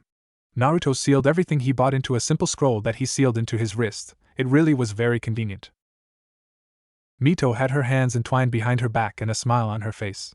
"So how are you liking the village so far?" chirped the girl happily. Naruto smiled at Mito's innocence and nodded. "I love it already. It's great to know that I have a home again." The heiress smiled brightly. "That's great!" exclaimed the girl gladly. "I'm sure you will like it more and more." It was still a surprise to Naruto that the legendary Uzumaki Mito, one of the strongest kunoichi to ever live, would be such a childish girl at the moment. Mito greatly reminded Naruto of himself when he was younger, a young and eager person who wanted to become a strong ninja. Naruto was glad that Mito was still her innocent self. He knew better than anyone that when one officially becomes a shinobi, they would never be the same ever again. Naruto was still who he was in his youth by a margin. He knew that he would no longer be as naive or as brash, but he was still Uzumaki Naruto. But becoming more cynical and dubious were facts that Naruto cannot deny. The mature Naruto would always check his back, he would always question every stranger, he would never allow a defect to join his army, and he would never leave any loose ends. The life of a shinobi had turned out to be nothing like what Naruto thought it was when he was a kid. It was much more realistic and harsh, and that was absolute. "Mito-chan!" cried a happy Asuka as she ran over to her best friend. Mito smiled over at the red-haired cowgirl. "Hey Asuka-chan!" Asuka stopped in front of Naruto and Mito with a bright smile on her face. "I finally found you. I had been looking for you for half an hour already." The heiress looked a little sheepish. "Sorry, but I was helping Naruto get some things for his home." Naruto nodded and smiled at Asuka. "Yes." Asuka placed a hand on her hips and smirked at Naruto. "So you really are an Uzumaki? I was wondering if Genryusai-sama would allow you to stay." Naruto smiled and nodded. "Yes, Genryusai-sama was most kind and understanding. From now on I am officially a part of the Uzumaki clan," said the man as Mito nodded at his words. Asuka nodded and offered her hand to Naruto. "Well, welcome aboard, Naruto-san. I am Uzumaki Asuka, nice to meet you. The lone blonde Uzumaki graciously gripped Asuka's hand and smiled. Nice to meet you as well, Asuka-san, I hope to work with you sometime in the future. Naruto's words reminded Mito of something important. That's right, Two-chan haven't officially given you a rank yet. Rank? Muttered Naruto softly, as he wondered if the ranking for shinobi were still the same as his time. Mito nodded as she faced Naruto fully. Yes, in our clan, shinobi and kunoichi all have individual ranks, and Two-chan assigns them according to skills, explained the girl as she looked up to the sky absent-mindedly in thought. Just like the Senju clan, we classify our shinobi as genin, chunin and jounin, with the last one being the most skilled. Naruto nodded in understanding while silently glad that the ranking system was the same. Based on what I saw of your skills, I believe you should be a jounin. Asuka rose a brow in surprise. Really? Asked the girl to her best friend. He's that strong, he looks to be our age. Naruto looked sheepish as Mito nodded assuringly. Yes, Naruto's skill are definitely good, I'll even say that he might give Tobirama a run for his money, announced the heiress as Asuka's eyes widened. I'm not so sure with Hashirama, but I know Naruto would be able to hold his own against him. Naruto was a humble man, but the kind words of Mito gave him a jolt of pride. After all, it is not every day that one is praised by the legendary Uzumaki Mito that he could potentially be equal to the Shodai and Nidaime Hokage. But these thoughts brought Naruto to the main question. Was he really in the league of the Shodai and Nidaime? Naruto had fought alongside the two great men when they were in their reanimated forms, and he noticed that he was equal with them then, but he no longer had control over Kurama, so that left him on the disadvantage. Although the two Hokages were now normal human, and were not as strong as they would be when resurrected, so Naruto would conclude that they were not far off in power. Asuka suddenly had a smirk on her face. Well, you sure have a lot of faith in him, Mito-chan. Is someone crushing on her savior? Asked the girl with wiggling eyebrows. Naruto was amused, but Mito blushed and spluttered at her friend. Quite kidding around, Asuka, cried the embarrassed heiress, indignified. I was being serious here. Asuka giggled and crossed her arms together. Well, I was serious as well, and the blush on your face isn't helping your case. Seeing that Mito was getting very flustered, Naruto intervened and saved the poor girl from further awkwardness. That's enough for now, Asuka-san. Mito is already flustered enough, said Naruto casually with a smile on his face. Do you two know of a good ramen stand around here? I am really craving for some.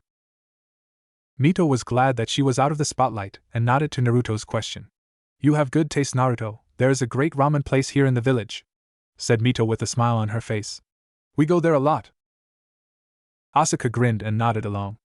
It looks like we have another ramen lover, exclaimed the girl as she linked her arm with Mito's. Let's go pay Uchiha-san another visit. Naruto gladly followed his two fellow Uzumakis through one of the mellow streets in the village.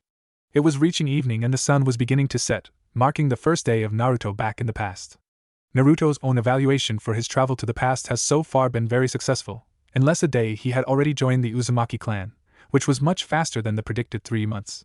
It seems that his ancestors' clan was much more lenient than he imagined. Even the leader of the village hadn't suspected him. While it was certainly a good thing for Naruto, he couldn't help but worry for the future of his clan. The Uzumakis were far too trusting, and that might very well lead to their downfall even if they were powerful enough to last through the Great Wars. Naruto was glad that there was so much humanity in his clan, but keeping its best interest in mind, Naruto planned to change the naive vantage point of his clan soon. The last thing Naruto wanted to do was to destroy the integrity and honor that made the Uzumaki clan what it was, but the lack of integrity and honor were small prices to pay in order to stay in existence. Naruto was broken out of his stupor when Mito patted him on the shoulder. We're here, Naruto, chirped the girl as she pointed up at a small stand named Uchiha's Ramen. Seeing the small ramen stand made Naruto remember his dear surrogate uncle and his daughter. Ichiraku and his daughter had been the surrogate family Naruto desperately needed as a child, and he knew that without them he would have most likely lost himself in darkness. It will always be one of Naruto's greatest regret that he couldn't save them from death during one of Madara's terrible raids. The small ramen stand had been one of the less fortunate structures of Konoha, having been struck by a stray paper bomb fired by one of the Uchiha's minions. Asuka, still linked together with Mito, walked into the stand with a smile on her face. Hey Uchiha-san, the usual please. Uchiha was a middle-aged man with a kind fatherly look. He was a man with a tall stature, and had short red hair that barely reached the back of his neck. He had on an apron that looked to be quite old considering all the grease spots on it, and his body shared the same delight and aroma with his small stand. The man had a smile on his face when he saw 2 of his regular customers stroll in, and not just because they were here for business. Mito-chan! Exclaimed the man happily as he stopped his cooking to greet Mito properly. You're home! Mito smiled and nodded happily. Of course I'm home, just your ramen is enough motivation for me to survive any mission. Ichiya laughed heartedly and nodded. Have whatever you want today, Mito-chan, everything is on the house! Exclaimed the man excited. I am celebrating that one of my best customers made it home safe and sound. Asuka pouted at the man and looked up at him with her puppy dog eyes jutsu. Ichiya-san, what about me? The cook laughed and patted Asuka on the head. Of course you get it for free too, Asuka-chan. Naruto was amused by the whole situation and just sat down next to Mito on her right. It was delightful to see Mito and Asuka being on such good terms with Ichiya. It reminded Naruto of his time with Ichiraku and Ayam. Ichiya finally saw Naruto and noticed that he was with Mito and Asuka. And who is this handsome young man? Asked the middle-aged man as he looked at Naruto. Are you either Mito-chan or Asuka-chan's boyfriend? Mito spluttered as Asuka giggled while Naruto just calmly shook his head negative. I am not that lucky, Ichiya-san, said the blonde man, making Mito blush a little. I am new in the village and these girls told me you have great ramen, so I decided to tag along. Ichiya nodded with a smile before Asuka crept up against the table. This is Uzumaki Naruto, he is the one who saved Mito on her mission, said the girl while grinning. Mito nodded and Ichiya turned to Naruto with a big smile. Oh! Yelled the man suddenly. You saved Mito-chan. Naruto nodded discreetly. Hi. Ichiya let out a hearty laugh. Well, it seems that I won't be charging a single person tonight, exclaimed the man as Mito and Asuka giggled. Friends get occasional complimentary dinners from me, and anyone who saved Mito-chan is a friend of mine. Naruto chuckled and nodded. Thank you very much, Ichiya-san. After enjoying a delicious meal of ramen with Mito and Asuka, Naruto returned to his new home and relaxed in his bed. The ramen Ichiya made was delightful. It was almost as good as Ikaraku's, but in the end, nothing will ever be as good as Ichiraku in Naruto's mind. The Uzumaki man had spent a few minutes hanging up the paintings that he bought, and placing some delicate decorations around the house. And 1 hour before midnight, Naruto made it to bed and enjoyed a night of carefree sleep. The mornings of the village was filled with hummingbirds singing a peaceful song for the early risers, and that included Naruto. It was perhaps out of wartime habit, but Naruto was glad that he woke up in time to listen to a symphony of chirps from his friendly neighbors out on his porch. Being close to nature had become a habit to Naruto in recent years, and he had developed a habit of sleeping atop of trees instead of a tent when traveling through a forest. He just found it more serene. This is good coffee, mumbled Naruto quietly to himself, as he enjoyed a cup of steaming goodness in his living room. Already, Naruto could sense many people passing by the street just beyond his front door, going on early missions for the clan. During dinner the previous night, Naruto had learned from Mito and Asuka that the shinobi corps of the village was entirely made out of Uzumaki members. There was not one shinobi that was not an Uzumaki in the force, and that surprised Naruto. Seeing how loose the suspicion was with the higher-ups of the village, Naruto expected the village to allow refugees of other clans to join, but apparently the village was quite strict when it came to non-Uzumaki members. Naruto just shook his head at how bad his village was handling its power.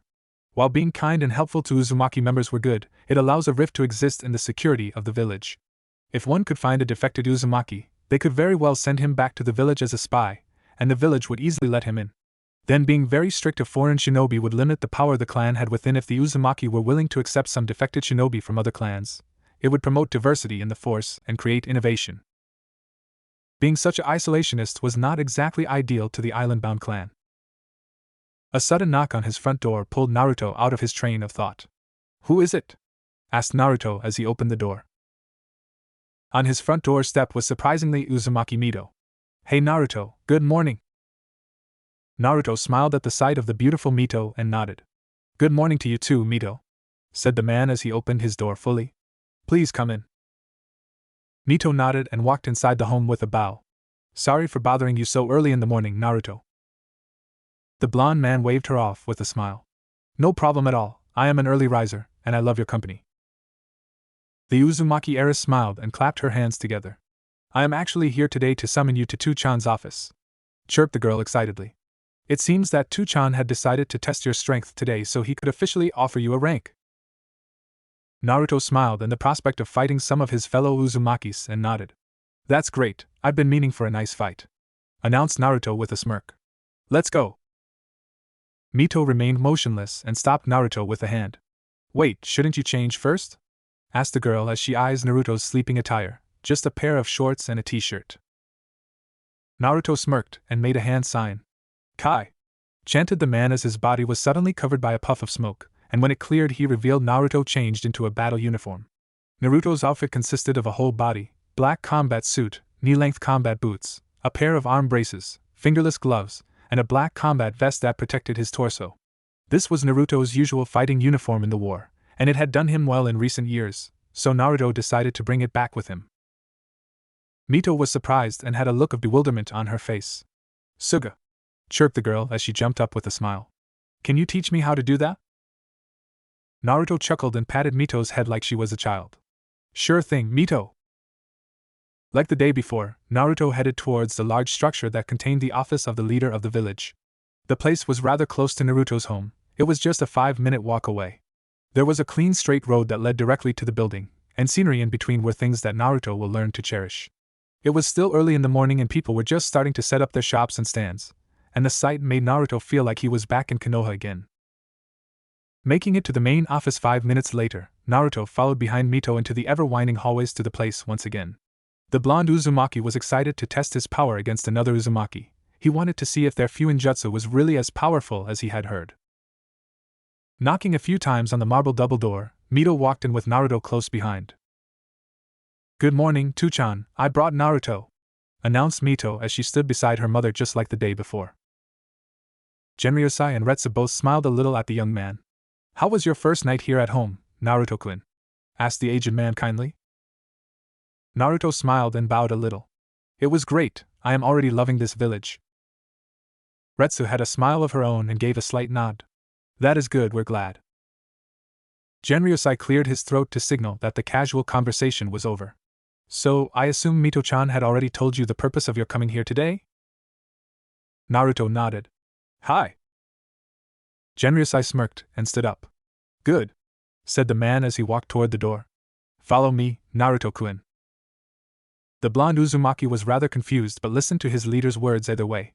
As they walked back out the main office and its building, Naruto looked back and gave Mito a silent question, to which she just shrugged with a playful smile on her face. The walk continued on for another few minutes until the group of Uzumakis reached the edge of the village. Staring out, Naruto saw a vast field that looked to be a training ground with all its targets and equipment in place. As Naruto followed his leader into the large area, he was surprised to see that some people had already gathered at the edge of the field. He saw Asuka and the small boy that hugged Mito at the entrance the day before. If he had to guess, Naruto could say that there were almost 50 people waiting for them, and from what he could sense, most of them were shinobi. These people are here to watch you, Naruto-kun, said Genryosai without looking back at the young man. They all want to see how powerful is the man who saved the heiress. Naruto nodded and inwardly sighed. He really didn't want to extra attention so early, he still didn't have enough understanding of his power to demonstrate it in front of people yet. In order to gain power and respect within the clan, Naruto first had to prove himself as a skilled shinobi, so he must not fail to impress in front of such a large crowd. Genryosai walked Naruto straight to the center of the battlefield as Mito and Retsu stopped and joined the rest of the observance. This test is to measure your skill, and what rank I should bestow you afterwards, explained the leader with a serious look on his face. Please do the best you can, and if things go out of control, I will stop the battle. The leader of the clan made his way back to the crowd as he spoke. Given your suggested prowess as a shinobi, I have increased the level of difficulty. Good luck, Naruto-kun. Naruto stood motionlessly in the midst of the training field, and he could already sense 5 signatures around him. Silently, Naruto focused his chakra and readied himself to unseal his Hiraishin kunai or his katana when needed. Suddenly, 5 shadows emerged from the trees and landed on all sides of Naruto, creating a perfect pentacle around him. Naruto narrowed his eyes as he saw the masks on the men's faces. He knew then that he was up against one of the ANBU teams of the Uzumaki clan. The blonde man smirked inwardly. His leader really thought well of his skills given that he ordered a match between him and 5 other people who were on the same team. Mito, on the sidelines with Asuka and Ren, gasped. What is this? Muttered the girl as she looked at her friend. I thought it was the regular one-on-one. Mito's question, though, was left unanswered as everyone was focused on the fight. Naruto remained motionless, and there was not a shred of fear in his eyes. His expression showed the face of a warrior, a man that was unfazed with the challenge presented to him. The blonde Uzumaki smirked and finally got down into a combat position. Come on! At once, All 5 members of the ANBU team moved in swift coordination as they all unsteathed their blades and charged at Naruto. Each member attacked at a 75-degree angle to the right, effectively sealing off all openings of their team attack. The reflection of the blades flashed on the face of Naruto, and a split second before the attack could hit him, he quickly jumped up into the air. It seems that the ANBU team was used to such dodging techniques and instantly reacted to Naruto's newfound height. Suiton, Suryoden no Jutsu! Cried one member as another member unsealed some water from a scroll. The water formed into the shape of a dragon, and it charged straight at Naruto the instant it gained momentum. Naruto formed a quick hand sign. Futon, Kazakiri no Jutsu! Muttered the blond man as he slashed his hand down and sent an invisible blade of wind straight through the water dragon. The blade of wind continued its path downwards and sliced into the ground as the 2 ANBU members jumped back. The 3 other members of the team jumped up and hovered just above Naruto with their swords ready. Again! Cried Naruto as he twisted his body in midair and slashed another blade of wind at his opponents. The ANBU members were not ready for that and tried as best as they could to lean backwards. The blade missed them by a tiny margin, but their blades were sliced clean in half. Naruto landed back on the ground and focused his attention to the 2 ABNU members in front of him. The blond man unsealed his katana from his wrist and channeled his wind chakra through the blade. A familiar vibration coursed through his arm as he held his blade to his side and ran towards his opponents at high speed. Before the 2 ANBU members could react, Naruto destroyed the swords in their hands and gave each of them a nasty cut on the shoulder. Grunts of pain could be heard from the 2 ANBU members as blood spewed out of their body. Good try, whispered Naruto as he sped between them and landed 2 punches on their temples at lightning speed. The 2 men were instantly knocked out and fell to the ground unconscious. Naruto sensed the other 3 very close behind him and spun backwards quickly. Naruto's blade sliced through their kunais and forced them back a few steps. Futon, Atsugai! Cried Naruto as a dome of condensed wind surrounded his body before it blasted forward at crushing velocity. The ground tore apart from the heavy wind and one of the 3 ANBU members was blasted into the distance, while the other 2 managed to pull off a Kawarimi no Jutsu. Off to the sidelines, people were watching in shock as Naruto effortlessly dismantled the ANBU team like they were a genin team. Genryusai himself was shocked to see that even with the increased difficulty, Naruto still fight as if he was not trying at all. Genryusai himself was rather proud of his ANBU teams as they were powerful and always got the job done, but today was not the case. Retsu was equally shocked. She assumed that Naruto would be very powerful and would be able to pass the test, but she expects some difficulty, not she utter ease. Mito had a smirk on her face as she saw the shocked faces of the people around her. She had personally seen Naruto's prowess as a ninja, and the battle with the ANBU team did not push Naruto to use the jutsu he used against the Uchiha. Mito didn't even know why she was worried for Naruto before. She knew better than anyone present that Naruto would be able to battle the ANBU team with relative ease. The 2 remaining members appeared behind Naruto and flared their chakra. Katon, Ryuden no Jutsu! Futon Daitopa! The mixture of the 2 elemental attacks created a large inferno that reached the height of 50 feet into the air, and it barreled towards Naruto at blinding speeds. The wind made the fire much faster and hotter. The jutsu was scorching the ground beneath it as it traveled towards its intended target. Naruto smirked and unsealed a scroll of his own. Time to show my Fuinjutsu, thought Naruto silently as he unsealed a pen from the scroll. The crowd of Uzumakis watched in amazement as Naruto started to write with his pen in the air, very quickly. In an instant, there was a fire seal hovering in the air, in between Naruto and the burning inferno. As the fire made contact with the seal, Naruto placed his palm directly at the center of his seal, and the fire chakra within jutsu started to break down as it was absorbed into the seal. Every seal needed a container of some sort, and in this case, by placing his palm at the center of his custom seal, Naruto would absorb the chakra of the 2 ANBU members and use it as his own. Naruto had made this sort of Fuinjutsu after he faced off against Hiriko, a man who recreated the Meitun Kekkei Genkai, which he used to absorb, manipulate, and release chakra taken from an opponent. Naruto found the idea great adaptable to Fuinjutsu, and he recreated a subversion of the ability using his sealing ink and wind chakra to make the seal hover in front of his palm. The 2 ANBU members were shocked to see their jutsu disappear and couldn't react fast enough. Naruto smirked as he appeared in front of the 2 ANBU members. Here is your chakra back, muttered the man as he pushed his hands forward and a blast of flames and wind struck the 2 members at point blank. The blast instantly knocked out and probably badly injured the 2 ANBU members. The 2 ANBU members were sent flying backwards a good distance before they fell to the ground in a beaten heap. All were quiet as Naruto turned back to a speechless crowd. Well started, the blonde Uzumaki. Does this mean I am a jounin?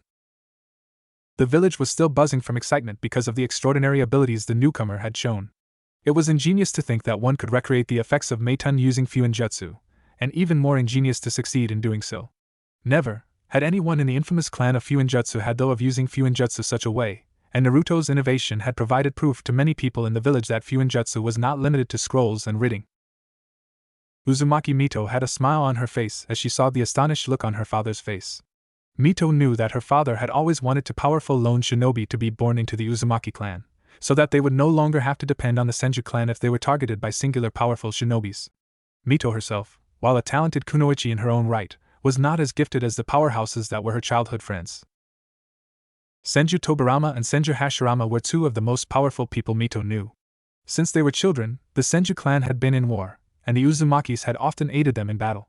Mito could still remember the other Senju brothers that have died in the past. She was good friends with them too. Mito noticed that Tobirama became more and more stoic and serious as he aged, and that was perfectly fine given his harsh past experiences with war. Senju Hashirama, on the other hand, hadn't really changed at all. The happy boy Mito once knew was a happy man today. The current leader of the Senju clan had always been like a kind and gentle older brother to Mito, and she will always treasure him as one of her most precious people. Mito's parents had told her about the potential marriage between herself and Hashirama. The young woman had been conflicted about her own feelings at first, but soon she figured out that the love she had for Hashirama was familial love, not romantic love. Mito was a little guilty about declining the marriage offer, since she had noticed that Hashirama had grown to love her romantically, but she wanted to marry a man she truly loved. Mito-chan said, a sudden voice beside the heiress that knocked her out of her stupor. Are you okay? Mito smiled and nodded over at Asuka. I'm fine, just thinking about stuff. Asuka grinned and dropped an arm over Mito's shoulders. Is someone still thinking about Naruto? Teased the cowgirl as Mito blushed a little even though she wasn't thinking of Naruto. Admitted girl, you have a crush on him. Mito's blush flared as she pushed her friend away. Shut up! Exclaimed the embarrassed girl. I do not have a crush on him, I only met him a few days ago. Asuka continued to grin slyly. That doesn't matter, Mito-chan, said the other red-haired girl. You know what they say, there is really something as love at first sight. As much as Mito wanted to deny her friend's words, she had to admit that she was attracted to the powerful Uzumaki. In the brief time Mito had met Naruto, he had already saved her twice from pursuing Uchihos. There was something about his presence near her that made Mito feel safe, and his blue eyes just enchanted her. But no matter what, all she felt for Naruto at the moment was attraction. She had no real feelings for him. Yet. Mito shook her head of her confusion and focused her eyes on the road in front of her. No matter what, I am not focusing on my love life right now, announced the heiress as she gave Asuka a look. You know I am trying to help Tuchan and bring the Uzumaki clan to a higher standing, said Mito while thinking, without having to marry into the Senju clan. Asuka hummed and thought as she linked her hands behind her back. Well, we do have Naruto now, so that might help us on the power scale. Mito nodded in agreement. She was still certain that Naruto was at least in the same league as Tobirama. Yes, Naruto will definitely be of help. Asuka tilted her hat in wonder. Where is Naruto, by the way? I thought he was joining us for lunch. The heiress nodded. He is, but he is going to meet with Tuchan first.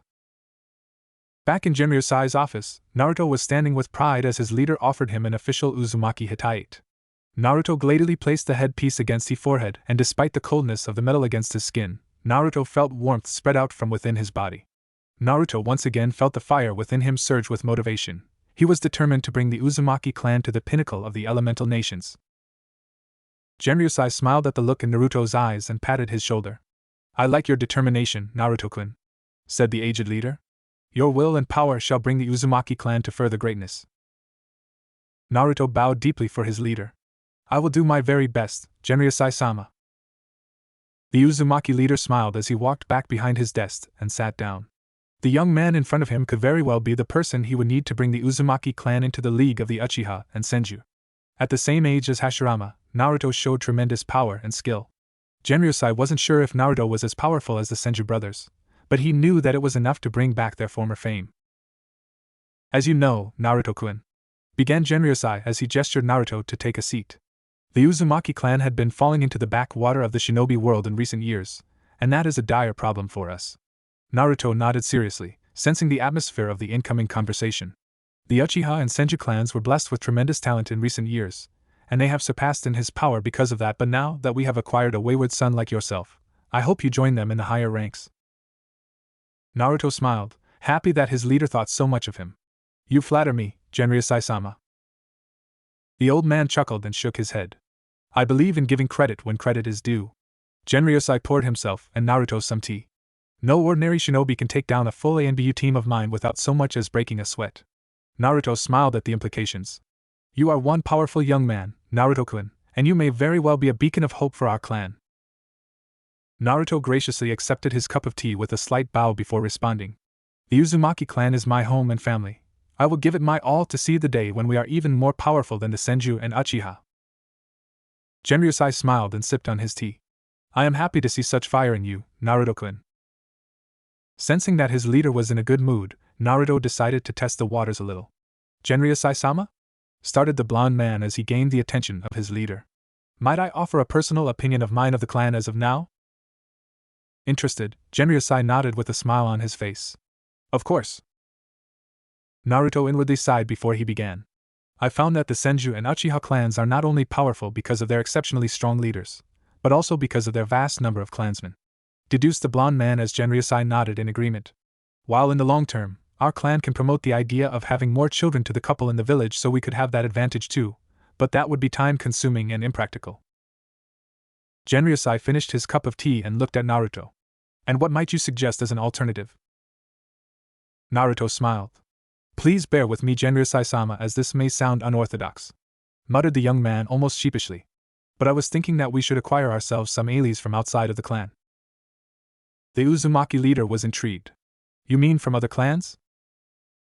The blonde nodded with conviction. Hi. Genryusai was silent for a while as Naruto waited patiently. But as you know, traditionally we Uzumakis have rather been isolationists, and he enjoy our own peace and development too much to involve ourselves with another clan. Naruto nodded in understanding. He had expected that. Yes, but certain sacrifices must be made in order to gain power, said the blonde Uzumaki. With the aid of other clans our power will increase exponentially, and our name will naturally be more well-known throughout the lands. The leader smirked and crossed his arms. Say that I agree with you. Who would you suggest as an ally for us as of now? The ex-Konoha ninja was sure glad that he studied up on history before traveling back in time. From what I know, the Inuzuka clan is in a rather nasty turn of fate right now. Naruto was referring to the war the Inuzukas shared with the Shiruma clan. Naruto had read the full story of the war inside one of the archives that remained untouched after the raids on Konoha. The Shirumas were hired by the daimyo of Tsum no Kuni to eliminate the Inuzuka entirely, and the Inuzukas were in dire need of help from annihilation. The Inuzukas are just a tad weaker than the Shiruma clan, and if we offer to help them now, victory is almost assured. Genryusai seemed to be thinking over the situation. While that may seem ideal in the long term, do you think we have enough resources to start a war like this? Naruto nodded instantly without a shred of doubt, now sure that his leader was just testing him. Definitely, we have our own sources of food and weapons from right here inside the village, and it can produce enough to last a war of at least a year. 20 years of being the supreme commander of the allied forces had done Naruto well as a leader. Based on the strength of the Shiruma clan, we would only need 3 months at most to defeat them. The leader leaned further into the table. Another question: why are you suggesting we attack the Shiruma clan instead of the Inuzuka? Asked Genryusai soundly. Even if we win against the Shiruma clan, we would have made an enemy of the Tsum no Kuni daimyo, but if we aid the Shiruma clan instead, we would have gained an ally in them as well as the goodwill of a nation. The blonde Uzumaki shook his head. No, the Shiruma clan have been known as rather snitchy and dark people who would do anything to reach their goal, which does not fit well with our own code, reasoned Naruto to his leader. And the Shiruma are also relatively close to the Uchiha clan, and being close to them would put us in an awkward place with our closest friend, the Senju clan. Genryusai nodded at all of Naruto's points. But the Inuzuka clan, on the other hand, is known as one of the most loyal and honorable clan in the elemental nations. Sure, they are not as powerful as many other clans, but personally I value loyalty above everything, and I would very much like to have them as an ally. Genryusai was silent for a few seconds before a smile emerged on his lips. Okay, then let's do it. Naruto was shocked and couldn't find his voice for a second. What? The Uzumaki leader chuckled and rested his arms on his desk. The idea of forming alliances had always been in my mind, but I have never found a capable man to lead the war for me, revealed Genryusai as Naruto assumed what was coming. You may be a very new member of the clan, Naruto-kun, but you are powerful, and I have faith that you will be able to win us this war. said the leader as Naruto nodded back. But nonetheless you are still new, and many people will not obey your command if you are to lead this war. Genryusai smirked. That is why I will assign Mito as the commander for this mission, and you will be her second in command. Will that be alright with you? While Naruto hadn't expected such a result, he was happy about it. That sounds great, Genryusai-sama. This will also provide Mito-sama with the needed experience as the future leader of our clan. Genryusai nodded with a smile. Okay then, I will inform Mito of this mission as soon as possible, and while I do that, you have 3 days to prepare for this battle. Naruto stood up and bowed. Hi, Genryusai-sama. Just as the meeting was about to adjourn, the double marble doors opened, making the two men look over to the entrance. Naruto was surprised to see the same boy he saw the day before at the gate with Mito. Like most Uzumakis, the boy had red hair that reached the top of his neck, and he had the same gray eyes as Mito. Naruto remembered the boy addressed Mito as his aunt the day before, so it was safe to assume that the boy was a grandchild of Uzumaki Genryusai. Gigi, am I interrupting? Asked the boy rather timidly. Genryusai smiled right at the sight of the little boy and stood up. No, we are finished, said the man without looking at Naruto. Come in, Rin-chan. Rin smiled and ran to his grandfather and jumped into his arms. If you are finished, can you teach me some jutsu, Gigi? Asked the boy with his big round eyes. Mito Abakan isn't teaching me anything. Naruto stood at the edge of the room with a smile on his face. He remembered that he thought Rin resembled Konohamaru a little, and seeing him with his grandfather just made it more clear. Naruto smiled at the thought of Konoha pestering the Sandaime to teach him ninjutsu. The young Sarutobi had become very powerful, and was one of the last of Konoha's forces to perish. The loss of his little brother still haunted Naruto's thoughts, and his only solace was the hope that he would be able to stop Madara once and for all. Rin looked over at Naruto shyly, and waved his small hand. Hello, muttered the boy softly.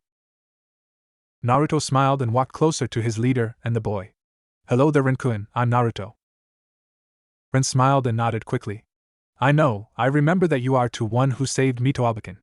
Genryusai smiled at his grandson's innocent behavior. The blonde Uzumaki chuckled and patted the boy on the head. I am. The red-haired boy leaned closer to Naruto while still in his grandfather's arms. Can you teach me a jutsu as well? Genryusai, as was Naruto, were intrigued by the boy. Why do you want me to teach you? Rin smiled and held his fists together. Because I want to be strong enough to save Mito Abakan when I am older. Naruto was surprised by the boy's words and Genryusai just smiled proudly. It is okay if I teach him something, Genryusai-sama? Asked the blonde man, surprising his leader. You really want to teach him something, you are not obligated to, muttered the Uzumaki leader. Naruto smiled at Ren's happy expression as he placed his hands on his hips. The want to protect people precious to oneself is something I respect, and I want to help Rin-kun grow stronger so he could do just that. Rin turned back to his grandfather and clapped his hands together. Please, Gigi. Genryusai sighed and nodded. Fine, muttered the old man as he set the boy on the ground. Make sure you pay attention, Rin-chan. Naruto-kun is a powerful young man, and you will learn a lot from him. Rin jumped up with a smile. Hi! Cried the boy before he grabbed Naruto's hand and tried to pull him out of the room. Let's go, Naruto-naiken. Naruto smiled at the affectionate suffix and sighed. Hold your horses, muttered the man as he followed the boy along. The Uzumaki compound was the whole of one village, and it was not very big. The actual village covered about half of the island's space, and the other half were mainly forests and a few training fields. Naruto and Rin were at one of those training fields, and the boy was very excited to learn from the strong man who saved his precious aunt. Rin had also witnessed Naruto fight the ANBU team, but he didn't really see anything as Naruto was moving too fast for a child like Rin to follow. After seeing Naruto's skills, the boy practically looked up to Naruto, and would want nothing more than to become strong like him. Are you ready, Rin-kun? Asked Naruto with his arms crossed. Standing across from the boy, Naruto couldn't help but think back to the time he spent training with Konohamaru.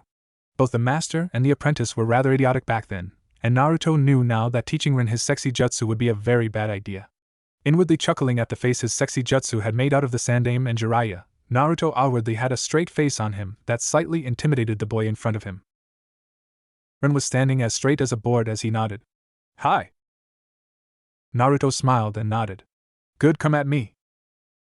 The wind blew between the two in tension as Rin had a confused expression on his face. What? The blonde man suddenly disappeared from sight and appeared behind Rin in under a second. I said come at me! Exclaimed Naruto as he pushed the boy to the ground.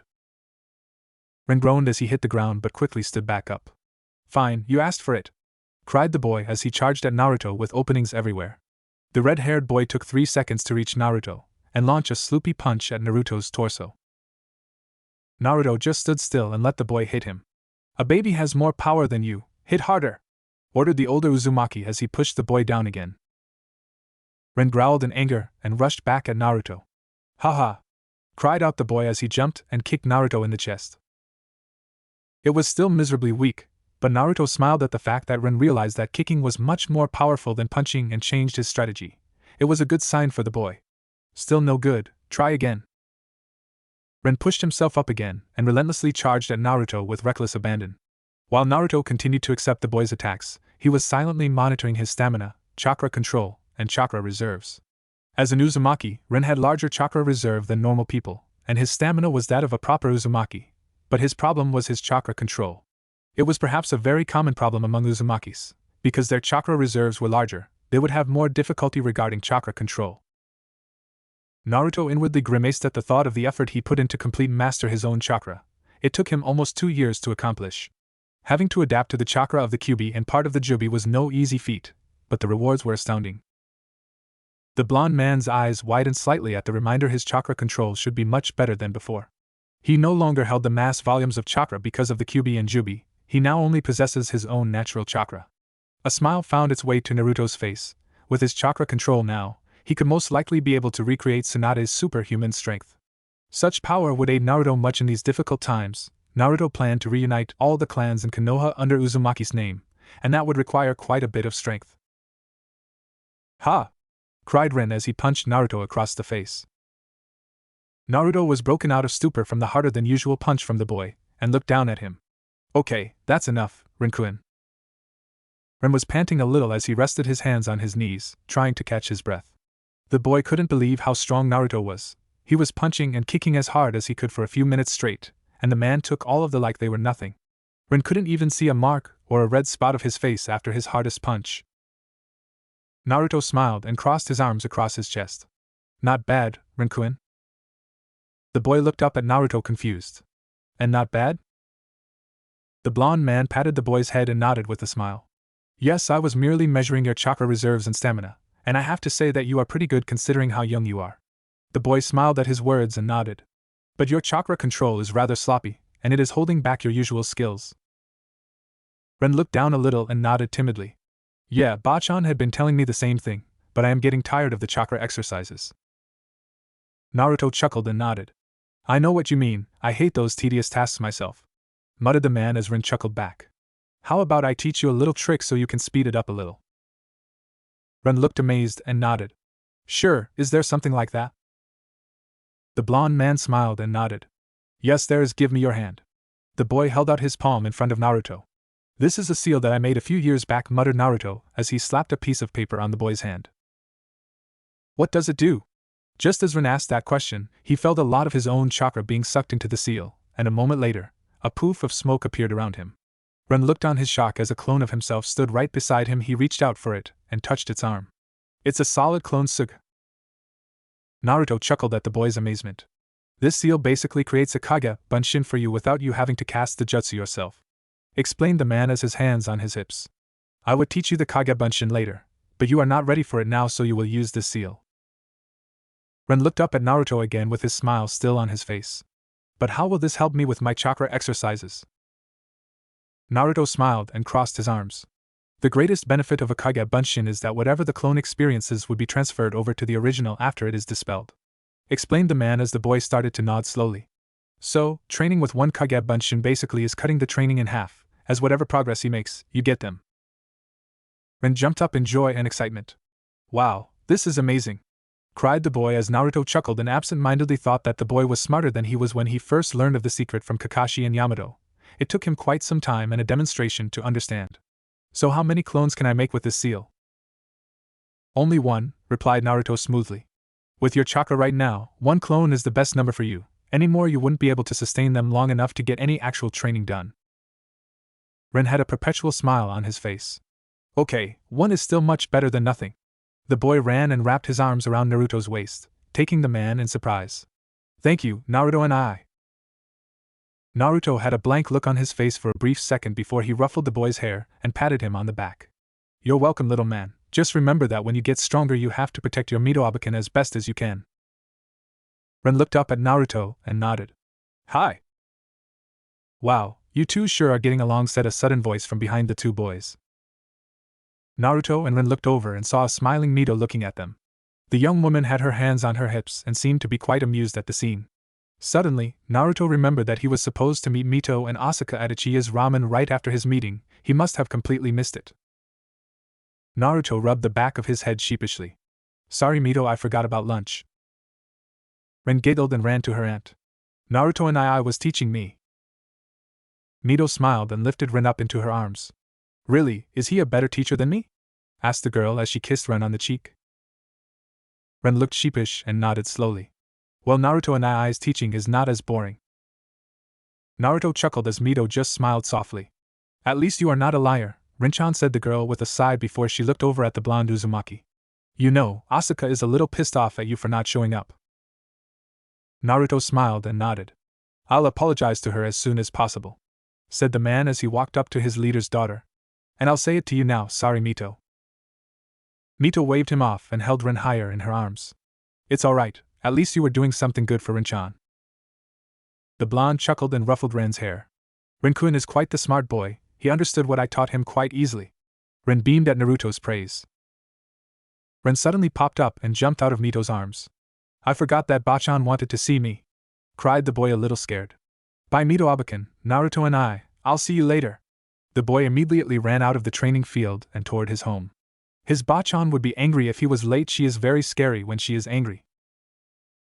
Naruto chuckled along with Mito as they both watched the boy scramble to his grandmother. Ren-kun is a good kid, but he seems scared of Retsu-sama though. Mito giggled and nodded. Oh yes, she may not look like it, but Ka-chan is more feared among the clan than anybody else.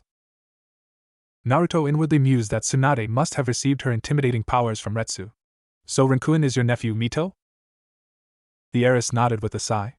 Yes, his father, who is my brother, died a few years ago when Rinchan was only 7 years old, muttered the woman with a soft voice, clearly still sad about her loss of her brother.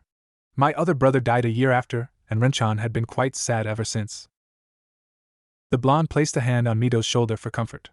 The loss of family is never easy. I understand how you feel, said the man as Mito looked back a little at him. I lost both my parents to the Uchiha clan, and my godparents to other enemies. Mito sighed and looked down to the ground. It seems that in these times everyone will have a sad and unfortunate past. Naruto felt very nostalgic at her words. These days, parents are burying their children, villages are razed to the ground, innocent lives are being sacrificed into a never-ending cycle of hatred and war. Naruto had an involuntarily flashback of Nagato moment before he death. Not for long, muttered Naruto. Mito was confused and tilted her head back. What? Naruto looked into Mito's eyes with conviction. I believe more than anything that true peace is attainable, and one day I will achieve it, announced Naruto with hope surging in his chest. One day, people will be able to understand one another, and people will be able to make compromises. Mito dragged onto Naruto's every word. Clans will be able to work together as one united force. Shinobi will no longer be known as makers of chaos and havoc, but protectors of peace. You really think it's all possible? Asked Mito softly. Naruto smiled down at the girl and nodded with no doubt in his eyes. I know it is possible, there is a way and I will find it, said the man proudly. I will break the curse of hatred that condemns us all. There is such a thing as peace, and I will find it. I will not give up. Mito softly laughed and nodded. Sure, I will help you find it, muttered the woman full of emotion. For some reason I really believe you, Naruto. The blonde looked down at her with a little surprise and obvious happiness. I will follow you to find this peace for us, and for all Uzumakis in our clan. Naruto nodded with a smile. You got something wrong, Mito. I am supposed to be the one to follow you. Mito chuckled and sighed. I have a feeling that you will be a great leader, Naruto, and you may very well lead us to victory, said the woman with a smile on her face. Until the time when you gain the trust and hopes of our entire clan, I will be the leader, but as soon as that time is past, the torch is yours, said Mito confidently. I am confident about being a kunoichi, but I am not fit to be a leader, that much I know about myself. The blonde thought back to the history books he had read that begged to differ. Don't think that about yourself, Mito, said Naruto as he smiled at the young heiress. I will be your soldier for as long as you want me to me, and I will help you bring our clan to greatness, and the world to peace. Mito sighed and nodded before she looked up at Naruto again. You really have a way with words. Naruto chuckled and remained silent as he looked up at the sky. The winds of change is blowing soon. We will bring greatness to the Uzumaki clan, and I will achieve true peace or die trying. The war between the Inuzuka clan and the Shimura clan was well known in the Konoha history archive, but it was known as the War of the Bloody Fangs. The peculiar name came from the ferocity the Inuzuka clan showed, and the bloody violence that was inflicted upon them by their enemies. During the war, an Inuzuka would either be a defeated bloody heap, or primal survivor with the enemy's blood soaking his body. The war had ended after 8 months of battles that resembled hell on earth. It took the deaths of over 1,000 shinobi before a resolution was signed. In the end, the Inuzuka agreed to leave their native nation peacefully, and the country would compensate them for their loss over the war. From what Naruto remembered in the history textbook, the money given to the Inuzuka were barely enough to sustain their significantly lowered numbers for a few months. But the Pharaoh clan had no choice but to take the money because if the war continued they would be destroyed. Naruto had personally worked and fought with powerful members of both clans back in his own time, so he knew their strengths and weaknesses very well, and he can conclude that the Inuzuka clan was not inferior to the Shimura clan. The main reason the Shimura clan won the war was because they had some no Kuni backing them up constantly with financial and physical resources. So we are going to help the Inuzuka clan in this war? Asked a serious Mito, as she leaned down closer to the geographic map of some no Kuni. Naruto nodded as he mapped out the distances of various points within the country. Yes, they are our ideal first ally, so we have to save them before they sustain too much losses. Mito nodded in acknowledgement, and continued to analyze the landscapes of some no Kuni. They've been in the war for about 3 months now, and they seem to be slowly losing ground, said the heiress as she stood back and read out of the file containing intel on the war. The casualties on both sides are rather even, but the Inuzukas just don't have enough resources. The blonde man nodded. Exactly, and that is where we come in, said Naruto with a smile as he turned back to a desk and retrieved a file on the Uzumaki's current supplies. For the last 2 years, we have been producing sustainable farms and started to preserve most of their products for storage. Naruto input all the numbers into calculator and smiled when he saw the final number. Based on what we have now, we can sustain a war for a whole year, and with our farms and manufacturers we can refill our stocks in 6 months, which is very good already.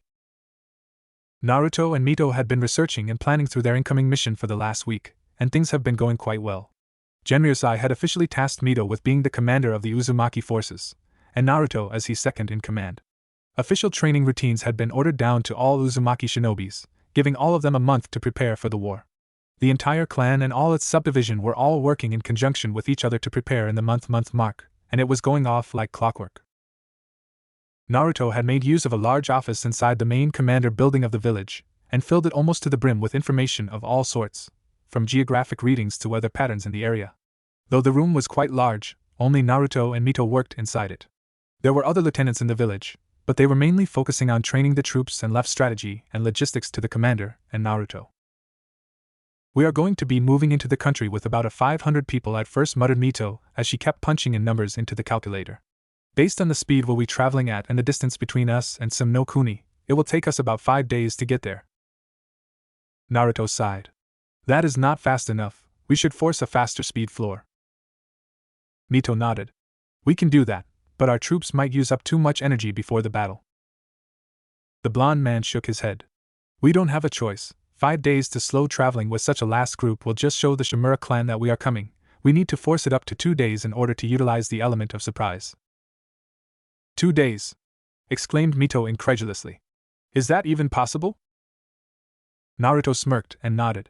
It is, said the man as he looked over at Mito. You are thinking about all of us moving by land, but that is too slow. Naruto led Mito's finger over to a spot of the map. This is the largest river in some no Kuni, and the current is going to quite rapid because of the recent rain in the area. Mito smiled and had an enlightened look on her face. You plan to travel by the river? Naruto chuckled and nodded. Yes, I checked that we have several large ships ready to go, and they should run quite well down the wide river, said the lieutenant as he smiled at his leader. This way not only will we make the 2-day mark because of the rapid water, our troops will also have full strength when he go into battle having been rested on the ships. Mito was hyped up and nodded. Okay, so now we can resources and transportation ready, we should decide what to do during the actual battle. The blonde nodded and sat down on his chair. Of course, what do you suggest, Mito? The heiress smiled and cleared her throat. I've been thinking last night, started Mito a little nervously.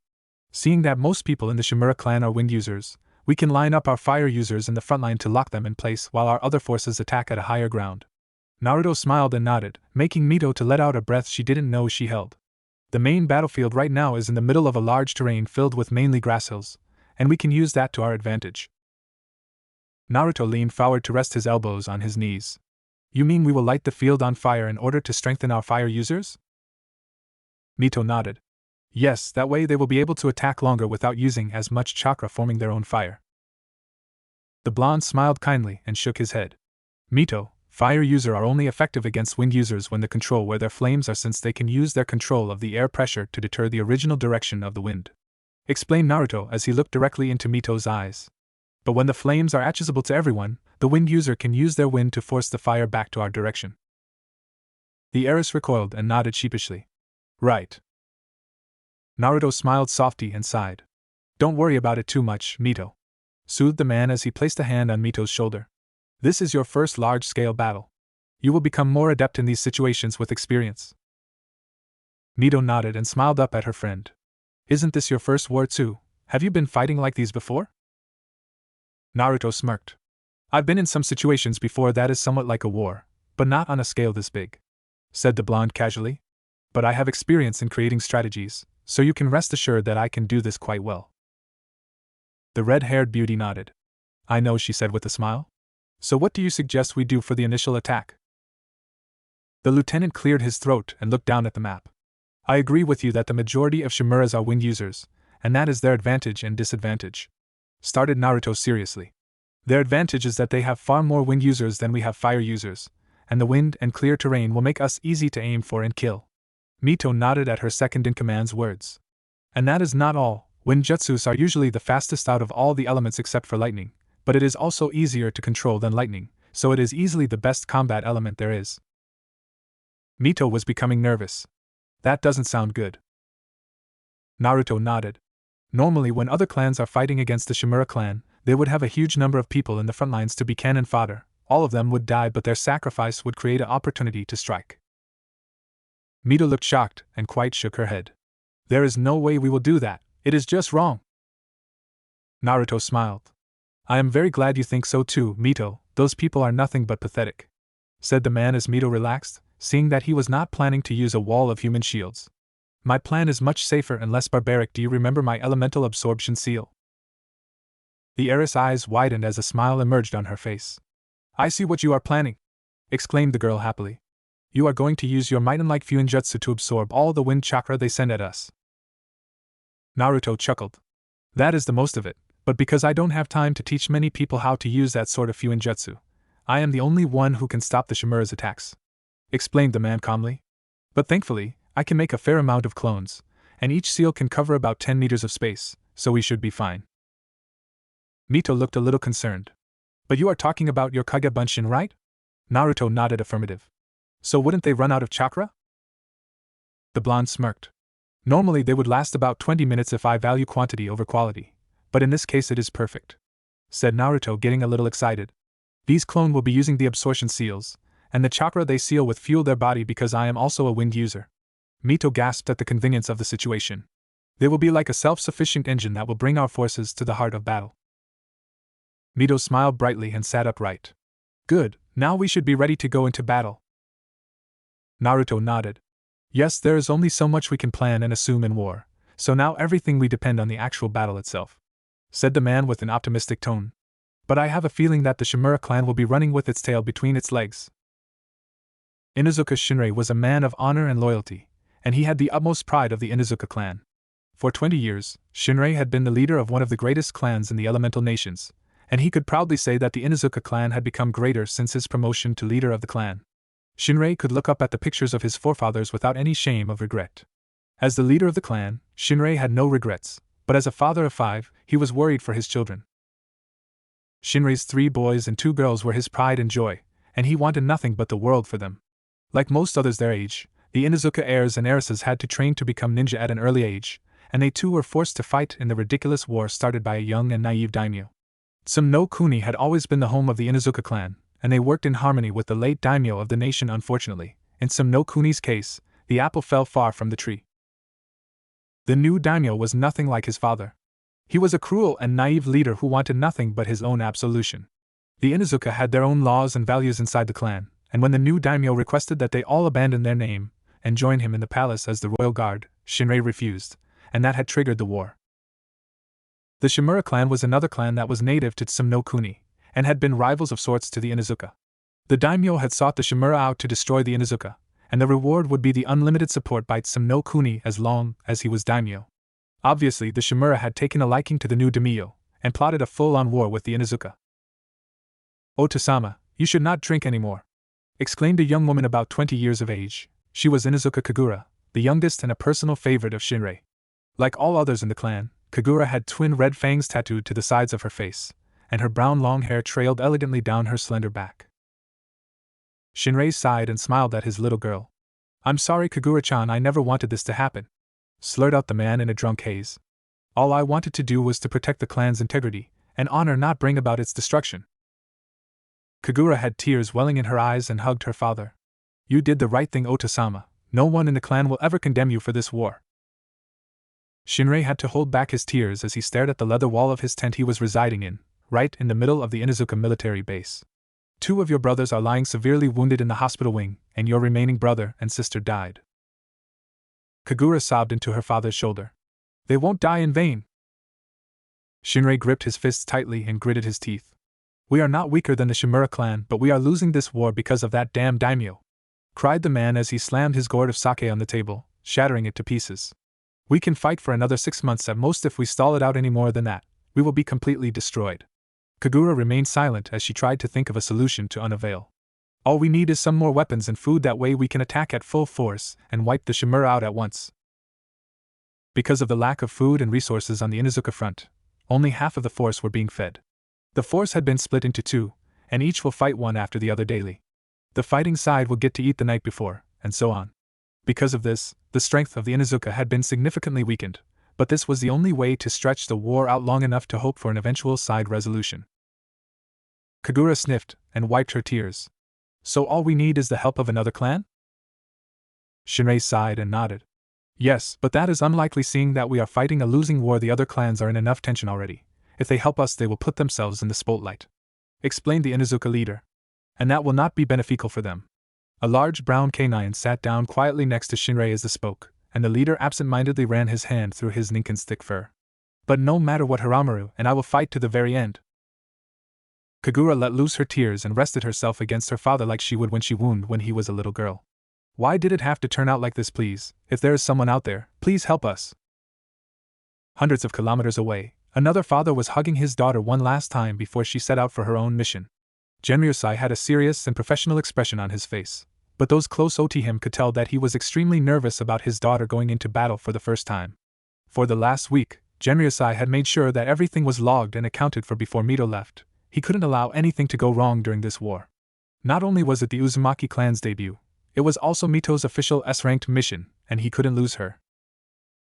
"You be careful out there, be sure to check everything, never be careless," muttered Genryusai as he held his daughter in his arms.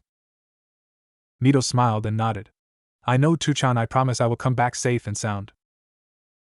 Genryusai pulled away from his daughter and nodded at her with a smile. "I am proud of you, Mito-chan," said the man as he kissed his daughter's forehead. Mito nodded and headed towards her mother and Asuka. Genryusai, all the while, was focusing his sight on Naruto, who was just standing a few feet away from him. Genryusai wasn't really sure about entrusting so much to the man who had just joined their clan, but something told him that Naruto was a good man and he only wanted to help the clan. Naruto saw that his leader was looking at him, so he started to walk over with a smile. "Genryusai-sama." The leader nodded at the man and patted his shoulder. "Good luck out there, Naruto-kun, and please, look after Mito-chan for me." The blonde nodded. "That is without question, Genryusai-sama." At that moment, Asuka and Rin both came up to Naruto and grabbed onto him. "Naruto!" cried Asuka loudly. "You better protect Mito-chan out there, and bring you home after." Rin nodded rigorously at her words. Naruto looked down at each other them seriously. "I promise you both, I will protect Mito with my life." Mito, who was just a fair distance away from the conversation, heard Naruto's words and felt her face heat up a little. Shaking her head of unwanted thoughts, Mito walked up to the ground. It's time to go. Genryosai nodded. Okay, head out. Mito and Naruto both jumped on top of their respective horses and started their way to the main gate. All the Uzumaki troops were already lined up at the main gate, and they separated into two groups to form a passageway in the middle for the high commands. Each soldier was dressed in full black uniforms that Naruto thought resembled a lot like the Konoha Jounin uniform. The Uzumaki symbol was proudly wore on each of them, and some of them had the job of carrying a tall banner with the Uzumaki symbol proudly blazed upon it.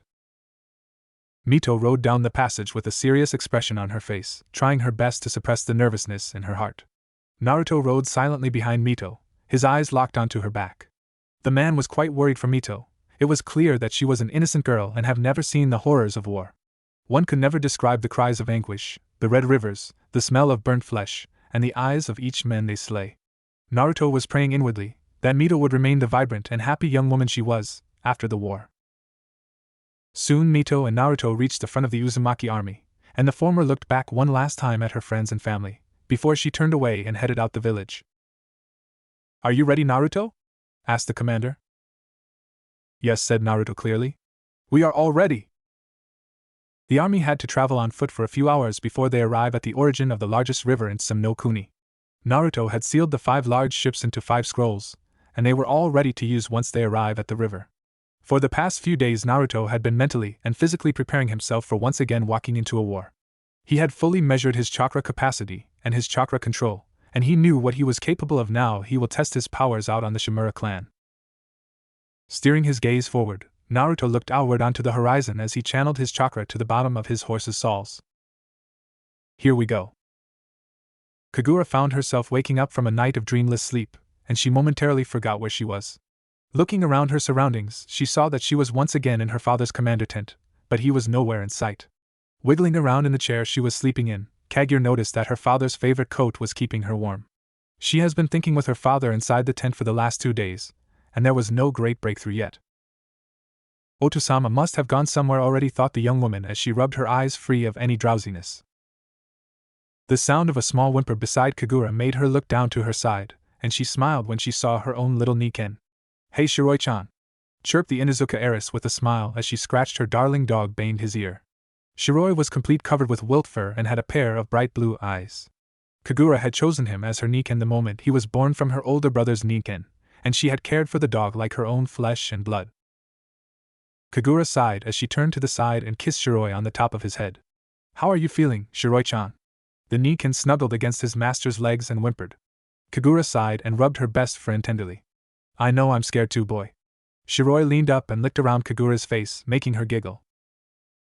Suddenly, out of nowhere, the sound of the battle horn sounded through the whole base, and a sudden fear struck Kagura like a bolt of lightning. Shit!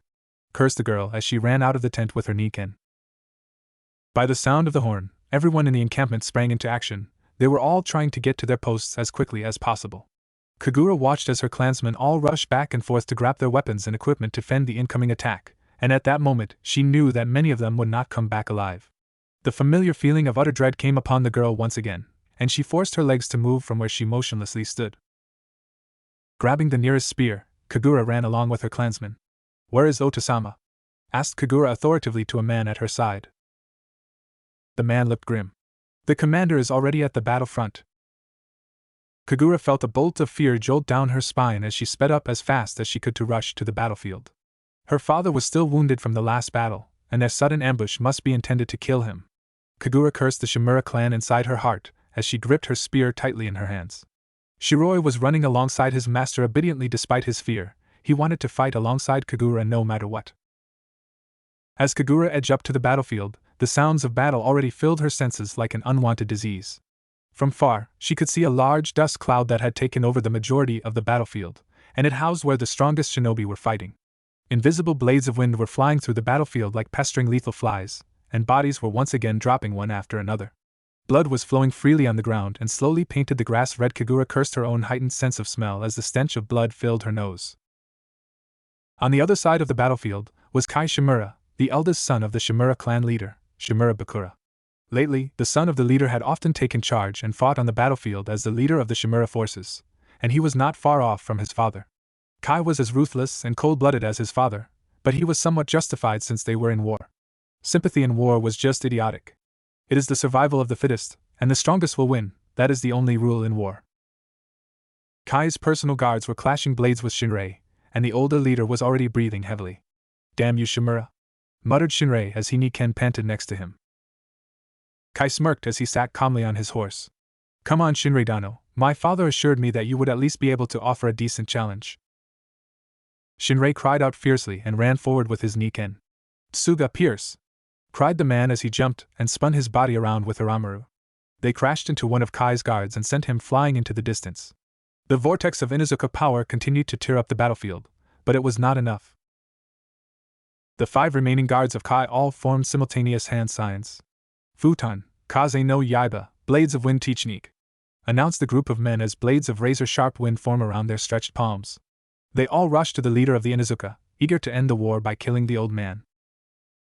Jinju Kambi Henge, Sotoro, human-beast combination transformation, double-headed wolf. A cloud of smoke concealed Shinrei from view, and when the smoke cleared, a large 2-headed wolf as shown. Its large fangs and dripping jaws threatened to tear all Shimuras to pieces as he jumped into the air. Chogaroga, Super Fong Wolf Fong. The giant vortex of centrifugal force smashed through 4 of the guards, and their blade effortlessly. Kai smirked. "You still have 2 left." Shinrei stopped and turned back at Kai. "You bastard!" The dead faces of his children came back to his eyes as he howled in anger. "Die!" cried Shinrei as he charged at Kai at his full speed. Suddenly, 2 shadows emerged, hovering just above the large wolf body of Shinrei, and before he could react, he felt extreme pain pierce his 2 sides. Grunting, Shinrei fell to the ground and reverted back to his original form, Hiramura lying beside him. The Shimura commander chuckled. "Now this is the end." Shinrei felt his strength leaving him as he pushed himself up. There was a deep wound on his right side, and he looked down to see that his Niken had the same wound on his left. "Damn it!" cursed the Inuzuka leader as he glared at Kai with his primal anger. "This is not over. I will avenge my son and daughter." This time Kai himself jumped off of his horse and delivered a hard kick, right at Shinrei's face, sending him flailing backwards to the ground. "Just like you clan, all bark and no bite." Shinrei spat out some blood from his mouth and stood up once again. "I will not die so easily," muttered the man as Hiramura made his saw to his side. "And you will not underestimate the Inuzuka clan." "Otiuyu-sama!" cried Kagura as she landed right beside her father with her spear ready. Shinrei actually didn't want his daughter to be here. "Kagura-chan, what are you doing here?" It was left to Kagura to rule the Inuzuka if Shinrei died, and he was worried that if the both died the clan would be left without a leader. Kagura looked at her father with conviction. "I will help you fight this battle." Shiroi was right by his master's side and growled over at Kai. Kai smirked when he laid eyes on Kagura.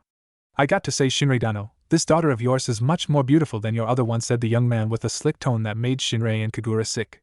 "How about you hand her over to me, so she can live on after your clan is destroyed?" Kagura growled in pure hatred and anger. "You bastard!" cried the girl as she charged up to Kai with her spear. "Kagura, no!" cried the Inuzuka leader as he ran after her.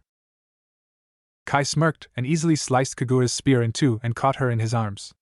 You smell good," muttered the man as he sniffed Kagura's neck. Kagura growled and kicked over her shoulder, but Kai caught her leg and held it in place. "You are flexible too, that makes it so much more fun." "Let go of my daughter!" cried Shinrei as he sent a claw at Kai, forcing him to separate from his daughter. Kai jumped back and laughed out loud for all to hear. "You are all so pathetic, it is hard to believe that such weaklings would even need someone of our caliber to battle," sneered the man. "I guess your name says it all, you are all nothing but dogs." Kagura and Shinrei were shaking in rage as the battle stormed on around them. "You will pay for this." Shinrei sped forward and grabbed the broken spear of his daughters from the ground. "Die!" cried the man as he stabbed his hand forward, aiming the spear at Kai's heart. Kai merely caught the spear and sliced it to pieces with his wind. "Do you ever have anything else to say?" asked the man rhetorically as he kicked Shinrei back. "Oto-sama!" cried Kagura as she ran forward to catch her father. "Are you all right?" Shinrei coughed out some blood as he looked up at his daughter. "Run, Kagura-chan, you can't beat this man. Run before he could kill us both." Kai smirked when he heard what Shinrei said. "I won't kill your daughter if she shows me a good time. I need a good stress relief." Kagura glared at Kai and stood up fiercely. "I will rather die than to have anything to do with a pig like you," muttered the girl as Kai's smile dimmed a little. "The Shimura clan will never be as powerful as us. We have our bonds and ties with each other, and you are all just pigs fighting to your last men because of some money. Kai started to glare at Kagura. We will always have our integrity and honor, and you Shimura will forever rot in hell for your evil. Die, you wench! Cried Kai as he raised his wind-covered hand. I will kill all of you dogs. Shinrei watched on his horror as the man neared his daughter with his wind blade. Kagura-chan. Kagura's eyes remained focused and fierce. She knew that she may die right here and now, but she would accept it with no fear. Just as Kai was about to slash open Kagura's throat, he suddenly felt a jolting pain on his right leg. Everyone's attention were drawn to the sudden spew of blood from Kai's leg as it was sliced off of his body. Ah! Cried the man in pain as he began to fall. Kagura and Shinrei's eyes widened when a man holding tri-pronged kunai suddenly appeared in front of them and slashed away at Kai's leg. The two remaining guards of the young Shimura quickly caught their leader and jumped back. Kai was still screaming with abandon as blood continued to flow freely from his gaping wound. Shinrei looked up at the blond man. Who are you? The blond man looked back and smiled kindly at Shinrei. I have come to help. Suddenly, the sounds of many battle horns were blared from behind the main battle. Shinrei, Kagura, and all the others looked back to the edge of the battlefield to see a huge army heading their way. The ground was rumbling from the united footsteps of the hundreds of shinobi charging their way, and from far people would see the banners proudly shown to all. It was a peculiar swirl that everyone present knew it was the Uzumaki clan. Mito was leading the army on her horse as she sped down the grasslands with her katana drawn. Destroy the Shimura clan! Ordered the heiress as the Uzumaki soldiers all cried out for battle. The loud united yell resonated through everyone's ears. Naruto smirked and nodded. You got it, Mito said the man as he turned back to the shocked Kai and his guards. The blond man threw his kunai at the Shimura leader, and the moment before the one of the guards blocked it, Naruto caught it in his hands again. His icy blue eyes barred into the soul of the three Shimura men. Die, muttered Naruto as he sliced through the jugulars of the two guards within a split second. Kai fell to the ground and was scrambling in pain. Please. Before he could say any more, Naruto appeared in front of him, sneered at him. Rasengan! A blue orb of spinning chakra grinded into Kai's body and forced him further into the ground. His cries of pain and anguish could not be heard over the earth grinding against Naruto's spinning chakra. The dome of chakra erupted from the ground as the Rasengan tore it apart, and when it died down, Kai's body could no longer even be found. It was grinded to pieces. Shinrei was up on his feet as Kagura supported his side. The Uzumaki clan? Naruto ironed his gaze in front of him and stretched out his hand with a thumbs up. Yeah. Uzumaki, Naruto, and Mito were sitting across from Inuzuka's Shinrei inside the Inuzuka main command camp. The previous battle was over almost instantly after the arrival of the Uzumaki forces and the death of Shimura Kai. Without a leader, the Shiruma forces were broken apart from within, and most of them retreated before the battle could go on any longer.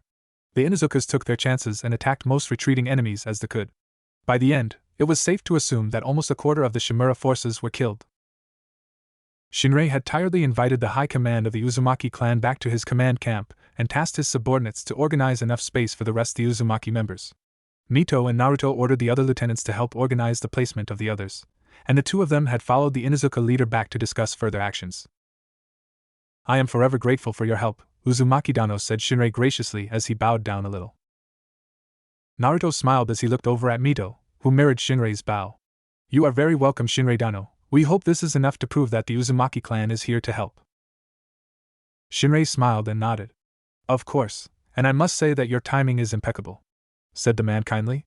Any later and I likely would have died. Shinrei turned to face Naruto fully and offered him a bow as well. Thank you for saving my daughter and I, Naruto-san. Naruto smiled and returned the gesture. There is no need, Shinrei-sama, replied the blond man as he faced Shinrei and Kagura. I am under direct orders from Mito-sama to protect the high leaders of the Inuzuka clan. I was just doing my job. Mito blushed a little at her friend and subordinate's words. It was actually him who reminded her to treat the Inuzuka leaders as high priorities. Kagura smiled at Naruto.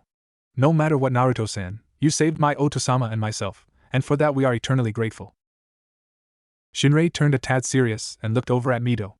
I was not aware that General Saidano was preparing to aid us in this war, and he was kind enough to send his own daughter as the commander, said the man with a smile. With the Uzumaki clan's help, I am confident that we will defeat the Shimura clan within the next several months.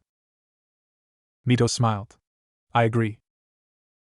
Naruto leaned forward and bowed slightly. But a few months is far too long a time, said the blonde with a smirk as the others looked over at him. If we take the initiative within the next 2 days, We can force a peace treaty from them by the end of the week at most. Shinrei and Kagura both looked at Naruto surprised, and Mito was confused. What do you mean, Naruto-san? Asked the Inuzuka leader. Is that even possible? Naruto nodded. Hi, replied the man calmly. Base of the losses of the Shimura clan suffered today, they would have to travel back to their main base back in the major cities of Tsum no Kuni in order to recuperate. The others nodded at his words. They lost their general today, and the Shimura would have to elect a new commander for the forces, and all that would take quite a while. Mito nodded. So you are saying that this is our window of opportunity, and we should strike now? Naruto nodded. That is part of what I am saying, said the Uzumaki as the others listened on. I am aware that the Shimura clan had sent almost 70% of their forces out to fight this war, so if we really want today to mark the end of this war, we have to wipe out the now leaderless forces remaining out there. Shinrei's eyes widened at the notion. All the remaining Shimura soldiers out there are all alone, and the higher-ups in the camp right now will place retreating as their highest priority, so it is optimal that we attack them before they have the chance to leave the area. Shinrei crossed his arms and nodded. That does seem logical, seeing now we have the support of the Uzumaki clan, and our troops have much higher morale and strength compared to the Shimura clan. Thought the man out loud. But if we attack them now, most of them would just run on the spot and they would be too scattered for us to effectively kill them off. The blonde Uzumaki smirked. I already have that problem accounted for. Shinrei-sama. Naruto unsealed a map and laid it in the middle of the group. This is the geographic map of Tsum no Kuni, and we are here right now. Started Naruto as he pointed down to a patch of grasslands on the map. The whole landscape is rather flat, and it will be easy for the Shimura to scatter through the area to thin out the casualties, but this whole patch of land is basically sealed off by one large river and several large bodies of water. Kagura smiled. So we would lock them in this area by securing the lakes and river? Naruto smiled. That would be the outer rim of our intricate web, but the real lock lies here. The Uzumaki indicated a narrow canyon-infested area that was due north of the grasslands. This is the main route that the Shimura will take to make to their main camp. The canyon pathway was a direct route from the battlefield to the main city of Tsum no Kuni, and its natural structure made it perfect for the Inuzuka and Uzumaki to land their attack. Mito brushed her hair back behind her ear and looked down at the map. The canyons, you plan to ambush them here? Naruto smirked and nodded. Exactly, the natural narrow path of the canyon will lay all the Shimura members out for slaughter, said the Uzumaki as he leaned back and crossed his arms. All we have to do is to plant several legions of troops at the top of the canyon, and when the majority of the Shimura forces pass through the area, we bombard them from above. Naruto looked back down on the map. The idea is that we will organize several legions on top of the canyon, and when that is ready, our main forces will launch a full-scale attack to the Shimura base, forcing them to retreat to the bottleneck where we will completely destroy them. Shinrei nodded but was still dubious. While that all sounds ideal, it is much easier said than done, said the old man as he closed his eyes. In order to get to the canyon, we would have to bypass all the sensors the Shimura have on their side, and the winds above the canyon will be very violent during the night, so it will be hard for our troops to get on top of it without losses. Naruto waved the man off. That is where I come in. I have some abilities that will enable me to teleport all of our needed troops to the top of the canyon. Kagura and Shinrei looked at Naruto, still dubious. I know it may seem far-fetched, but I need you to believe me on this. Shinrei was silent for a moment, and his daughter was looking over to him, indicating that he has the con. Naruto-san, you were the one who saved me and my daughter today, and I believe that if you really wanted to harm us, you would have just let us die, started the man as Naruto faced him fully. I will offer you full command of my forces tonight, and we will fight to the death if it means ending this war as quickly as possible. Mito and Naruto both smiled and nodded. Thank you for your trust, Shinrei-sama. I promise to bring us to victory tonight. Night has finally fallen in the dry country of Tsum no Kuni, and the Great Plains were covered in a thick shade of darkness. The atmosphere was silent and calm, but hidden on the Inuzuka, Uzumaki front, the front lines were filled with fierce stares of eager soldiers ready to march into battle. Dinner for the troops was 3 hours ago, so everyone was warmed up and fully sustained. Shinrei and Mito were standing at the very front of the large army, waiting for the signal of Naruto. Shinrei sighed and crossed his arms together. You know Mito-dano, I have never heard of Naruto-san before, started the man as Mito looked over at him.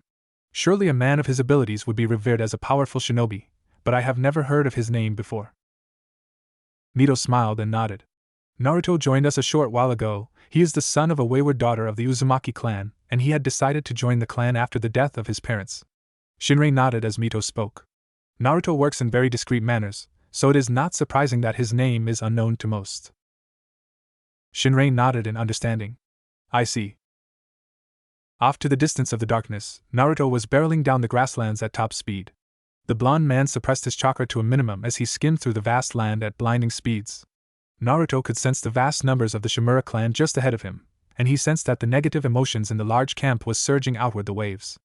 Naruto understood the Shimura clan's distress. Their leader was killed and their enemy just made a huge ally out of the Uzumaki clan. The situation was dire for them at best.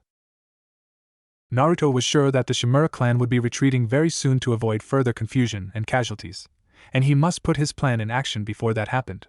The Shimura clan was almost sure that they will emerge victorious in the war, so they made a rather permanent camp, and that will cost them several additional hours to pack up.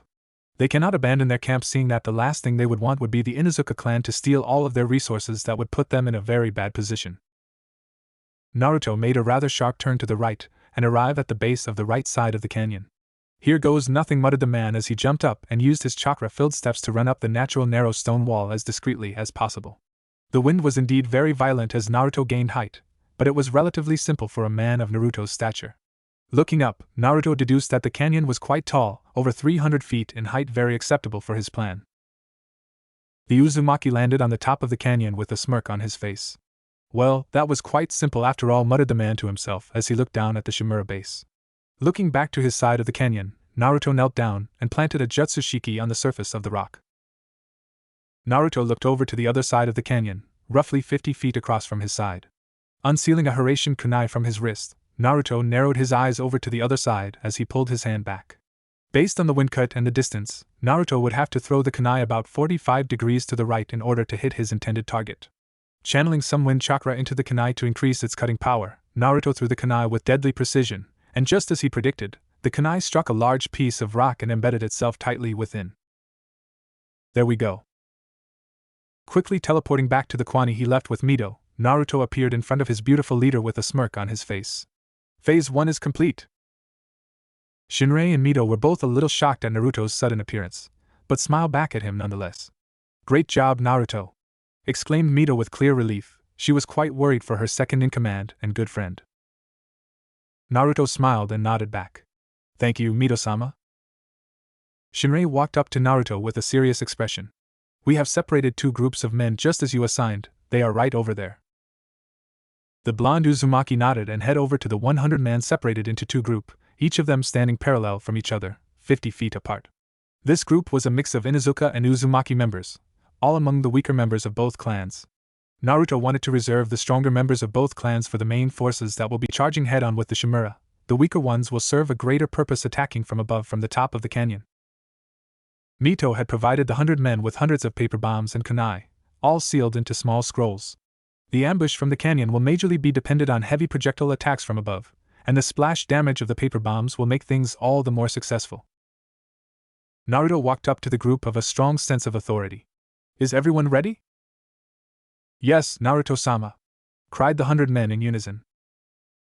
Naruto's eyes scanned the crowd and made contact with each pair of eyes he came across. After having been the supreme commander of a 10,000-man army, Naruto had grown accustomed to dealing with nervous troops. The 100 men in front of the Uzumaki were all the younger and weaker members of both clans, and naturally, they also had much less experience on the field compared to the others, and yet, their mission will be much more violent and gory than the others. The blonde Uzumaki inwardly sighed as he cleared his throat.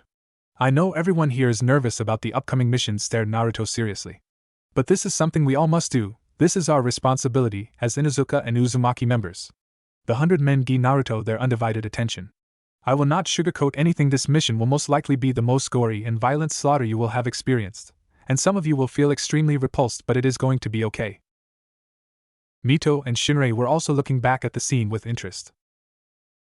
This is what we must come to accept during times of war. You all must learn that in order to stop all of this violence, is to end this war as soon as possible, and that is your mission tonight. Hi! Resounded the group of shinobi. Naruto placed his hands behind his back and stared down at the men authoritatively. Our mission tonight is to ambush the Shimura forces from above the canyon. We will be attacking them with vast numbers of paper bombs and various other projectiles.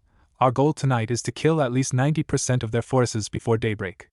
Already, Naruto could see some of the faces in the crowd contort with disgust and nervousness. No matter how nervous or repulsed you feel, I will expect all of you to carry out the orders I give, and one who does not comply will be charged with insubordination, and will be held responsible if the mission fails. Naruto paused to allow the information to sink in. Do you understand? Hi, Naruto-sama. Naruto glared at the group and flared his chakra. I said, do you understand? Hi, Naruto-sama. Shinrei had a smirk on his face as he turned to Mito. I don't know what that young man did before he joined your clan, but he is one good leader. The Inuzuka leader was impressed with Naruto's natural aura of authority, and his way with words. It was truly rare to see in someone so young. Mito smiled and nodded. Yes. Naruto made 2 Kage Bunshins and each of them walked up to an individual group. All of you put your hand on the shoulder of the man in front of you. The blonde Uzumaki waited through a few seconds of shuffling before each clone reached out and clasped the shoulder of the one man in front. I am about to teleport all of you to the top of the canyon. Do not be alarmed by the sudden strong winds and height. The 2 clones looked back at their original and nodded. Hiraishin no Jutsu. With a sudden rush of air back to the now empty space, the 100 men along with the 2 of Naruto's clones disappeared. Shinrei and even Mito looked on at the scene with shock. To transport so many people at once with the teleportation jutsu alone was nothing short of incredible. Other shinobi have in their possession all kinds of teleportation jutsus, but they would usually require at least 5 people to activate the jutsu. Mito shook out of her stupor and looked back at the original Naruto, who was still standing in front of the empty space. Why are you still here, Naruto? Asked the heiress as she walked up to him. I thought you were going to give commands from the canyon? Naruto smiled and shook his head. My clones will be able to that. I'm going to stay here to fight by your side. Mito blushed a little and smiled back. Okay, I feel more comfortable when you're with me, whispered the girl nervously as she timidly looked up at the blonde Uzumaki. Naruto smiled at his leader and friend. She looked more beautiful every time he laid eyes on her. Mito's normally long flowing red hair was tied into a ponytail that hung over her shoulder delicately like a valley of roses. She still had her usual light makeup that expressed her angelic facial features even more beautifully in the moonlight. Though Naruto preferred see Mito in her elegant kimono, she also looked very pretty in her kunoichi uniform, which did nothing to hide her voluptuous figure. Mito's blush intensified when she caught Naruto staring at her. Naruto-kun? Mito's blush reddened even more with the affectionate suffix she used in his name. Naruto also seemed a little flustered and shook his head a little. Sorry, we should head out soon, muttered the man softly before he patted Mito on the shoulder. I will be right next to you the whole time, but be careful, okay? The Uzumaki leader nodded. I will. The Inuzuka and Uzumaki had about 1,500 men in number, and Shinrei and Mito will each lead half of the force. Mito will charge in from the right as the Inuzuka will charge from the left. The attacking forces will basically be a U-shaped design to prevent the Shimura members from scattering to the sides. But just in case, Naruto had sent 2 teams to the far sides of the area, who will be slightly ahead of the main force to prevent anyone from escaping to the sides. Despite the fact that the main goal was to force the Shimura into the bottleneck, the large army was creeping into enemy territory as silent as possible so they could have the best ambush. Each shinobi were using their chakra to run along the plains to minimize the amount of noise traveling made. Shinrei, based on his experience fighting with the Shimura, their best sensor had the range of about 300 meters, so the earliest moment they will be discovered will be when they are 300 meters away from the camp, which was more than enough to launch a fast, full-scale attack. Man and Canine barreled down the left side of the battlefield ferociously. Their killer intent was almost palpable in the air. The Inuzuka clan had lost many comrades in the war, and as their reputation would suggest, they will avenge their family with cruel ferocity. The Inuzukas bared their fangs at the Shimura clan, who had slaughtered their clansmen like animals and took pride in seeing them suffer. The death of Shimura Kai was not enough, they will kill every Shimura present in the war. Shinrei ran alongside his daughter and his Niken. Tonight I will avenge your brother and sister, muttered the man with a face void of any emotions as his eyes maintained locked upon the incoming Shimura base. They killed my own flesh and blood, so they will atone with their own blood. Kagura had tears welling in her eyes, but she quickly wiped them off as a fierce expression came onto her face. I will also avenge Nisan and Nei-chan. Her Niken barked in response and had a low growl between his teeth as the smell of enemy blood filled his nose. Off to the Uzumaki side, Mito had a nervous look on her face as she neared enemy territory. She knew perfectly that attacking the Shimura when they were weak was the best bet for the whole army, but despite her logical side telling her that it was alright, her ethical side was screaming at her to stop. Growing up, Mito had learned about honor and moral codes on the battlefield. Shinobi were exceptions to the codes, but acting so cowardly made Mito feel disgusted about herself. Naruto, sensing what his friend was thinking, placed a hand on her shoulder as he ran alongside her. Mito started the blonde as the girl was knocked out of her stupor and looked back at him. I know how you are feeling right now. I am feeling the same way. Mito had a little bit of guilty shame in her eyes. It is perfectly normal for you to feel bad about this. It shows that you will be a kind and ethical leader, but this is something we must do. Mito looked disturbed and shivered a little. There is no other way? Naruto smiled and slowly shook his head. If we take this chance, we can end this war immediately. Any more stalling would just cause more Uzumaki casualties, explained the blonde Uzumaki as kindly as he could. I know that most of the Shimura clan will be wiped out today, and that is a tragedy, but I would rather kill more of them than to allow more of our own men to die. Mito's eyes widened at the obvious implication.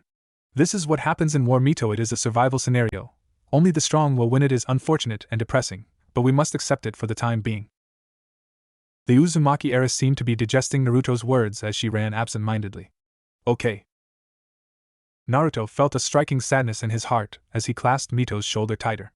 But I promise you this, one day the Uzumaki clan will lead the clans into an era of peace, and no one will have to go through something like this again.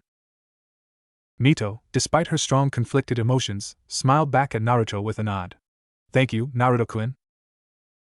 Naruto nodded before he turned serious again and locked his eyes ahead. They have reached the 300 meters mark. Get ready, Mito, this is it. Corresponding with Naruto's words, the Shimura clan started to shuffle with activity, and bright lights from the base suddenly turned on and lit the area. The green grass was once again in full view as battle horns in the Shimura base blared into the distance. Naruto could already sense everyone in the camp all jump into action and hurry to defend their base entrance.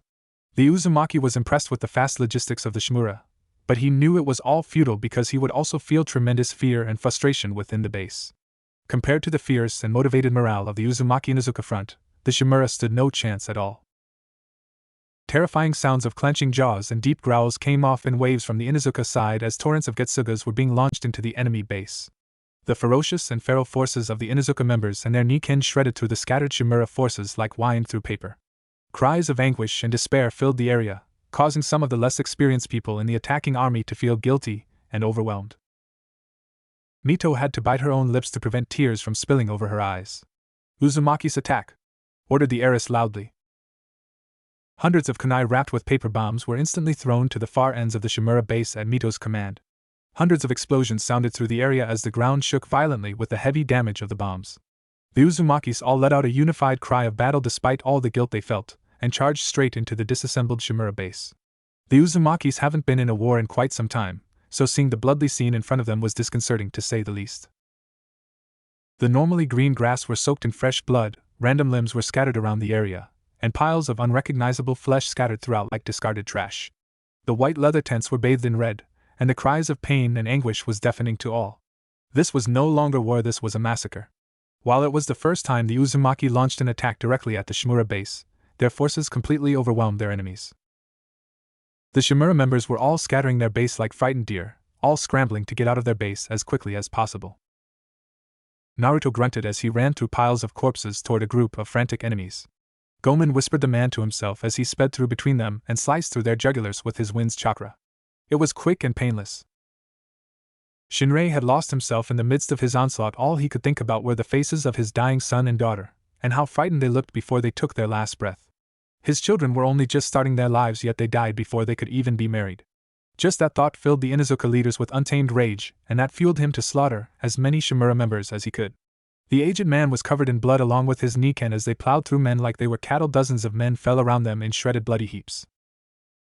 "This is for my children!" cried the man as he crashed a powerful Getsuga into one of the larger camps in the base. "Die, Shimura scum!" Kagura was just behind her father, and she was glaring all around her as tears fell freely from her eyes. In her hands was a katana that used to belong to her beloved older sister who was killed just a few months ago. Kagura swore that she would avenge her by killing as many Shimura members she could with the same blade. Kagura was having an inward battle as she continued to cut down her enemies rapidly. She was happy that she could finally avenge her siblings, but she felt like a monster for killing so many others. "Die!" cried Kagura as her eyes were overflowing with tears. Uzumaki Mito was a short distance away from her Inuzuka counterpart, and she was in a very similar state. The young woman's clothes were just as red as her hair as she continued to kill one man after another. Mito had killed before on missions, but never did it seem too easy and casual. Personally, Mito rather fight and kill opponents who could offer her a good fight, that way she wouldn't feel as guilty as she did at that moment. Many of the Shimura members were just scrambling to the feet trying to flee from the horrible sight, but they would be cut down before they would even cry out their loved ones' names. Many of the people Mito killed still had their eyes opened as she looked down at them, and she would never forget how they would look like.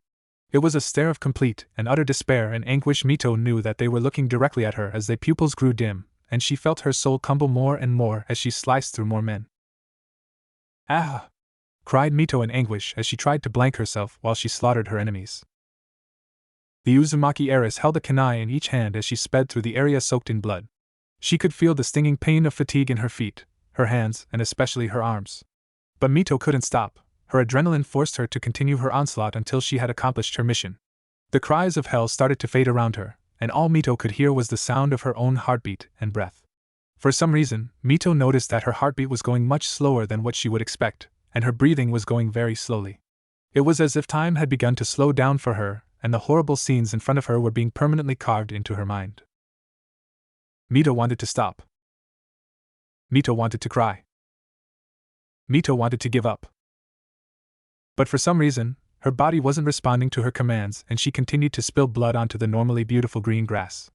Mito felt cold, her clothes were soaking in blood and her armor seemed to weigh more and more with each passing second. Everything in her eyes were now red, be it the moon, the usual white tints, and the endless green terrain. The sight in front on her was an ocean of blood and dead bodies. No matter where she looked, Mito couldn't find one shred of normality. What? Thought Mito in a frantic daze. What is that? A bright shade gold appeared in her eyes, and before Mito knew it, she landed in the arms of Naruto. The man wrapped his arms around her very tightly, and it actually offered Mito great comfort. The cold was slowly lifting, and her eyes were locked onto the golden locks of her friend. A very peculiar smell invaded Mito's nose. She ignored the hint of sweat and blood that came with it, and concentrated on the small scent of sweetness. Vanilla, spoke Mito inwardly as she rested her body against her friend. Naruto had an extremely worried look on his face as he held his friend tightly and securely in his arms. It was clear that Mito was not nearly ready for such an experience, and she was thrown straight into the middle of it without any preparations.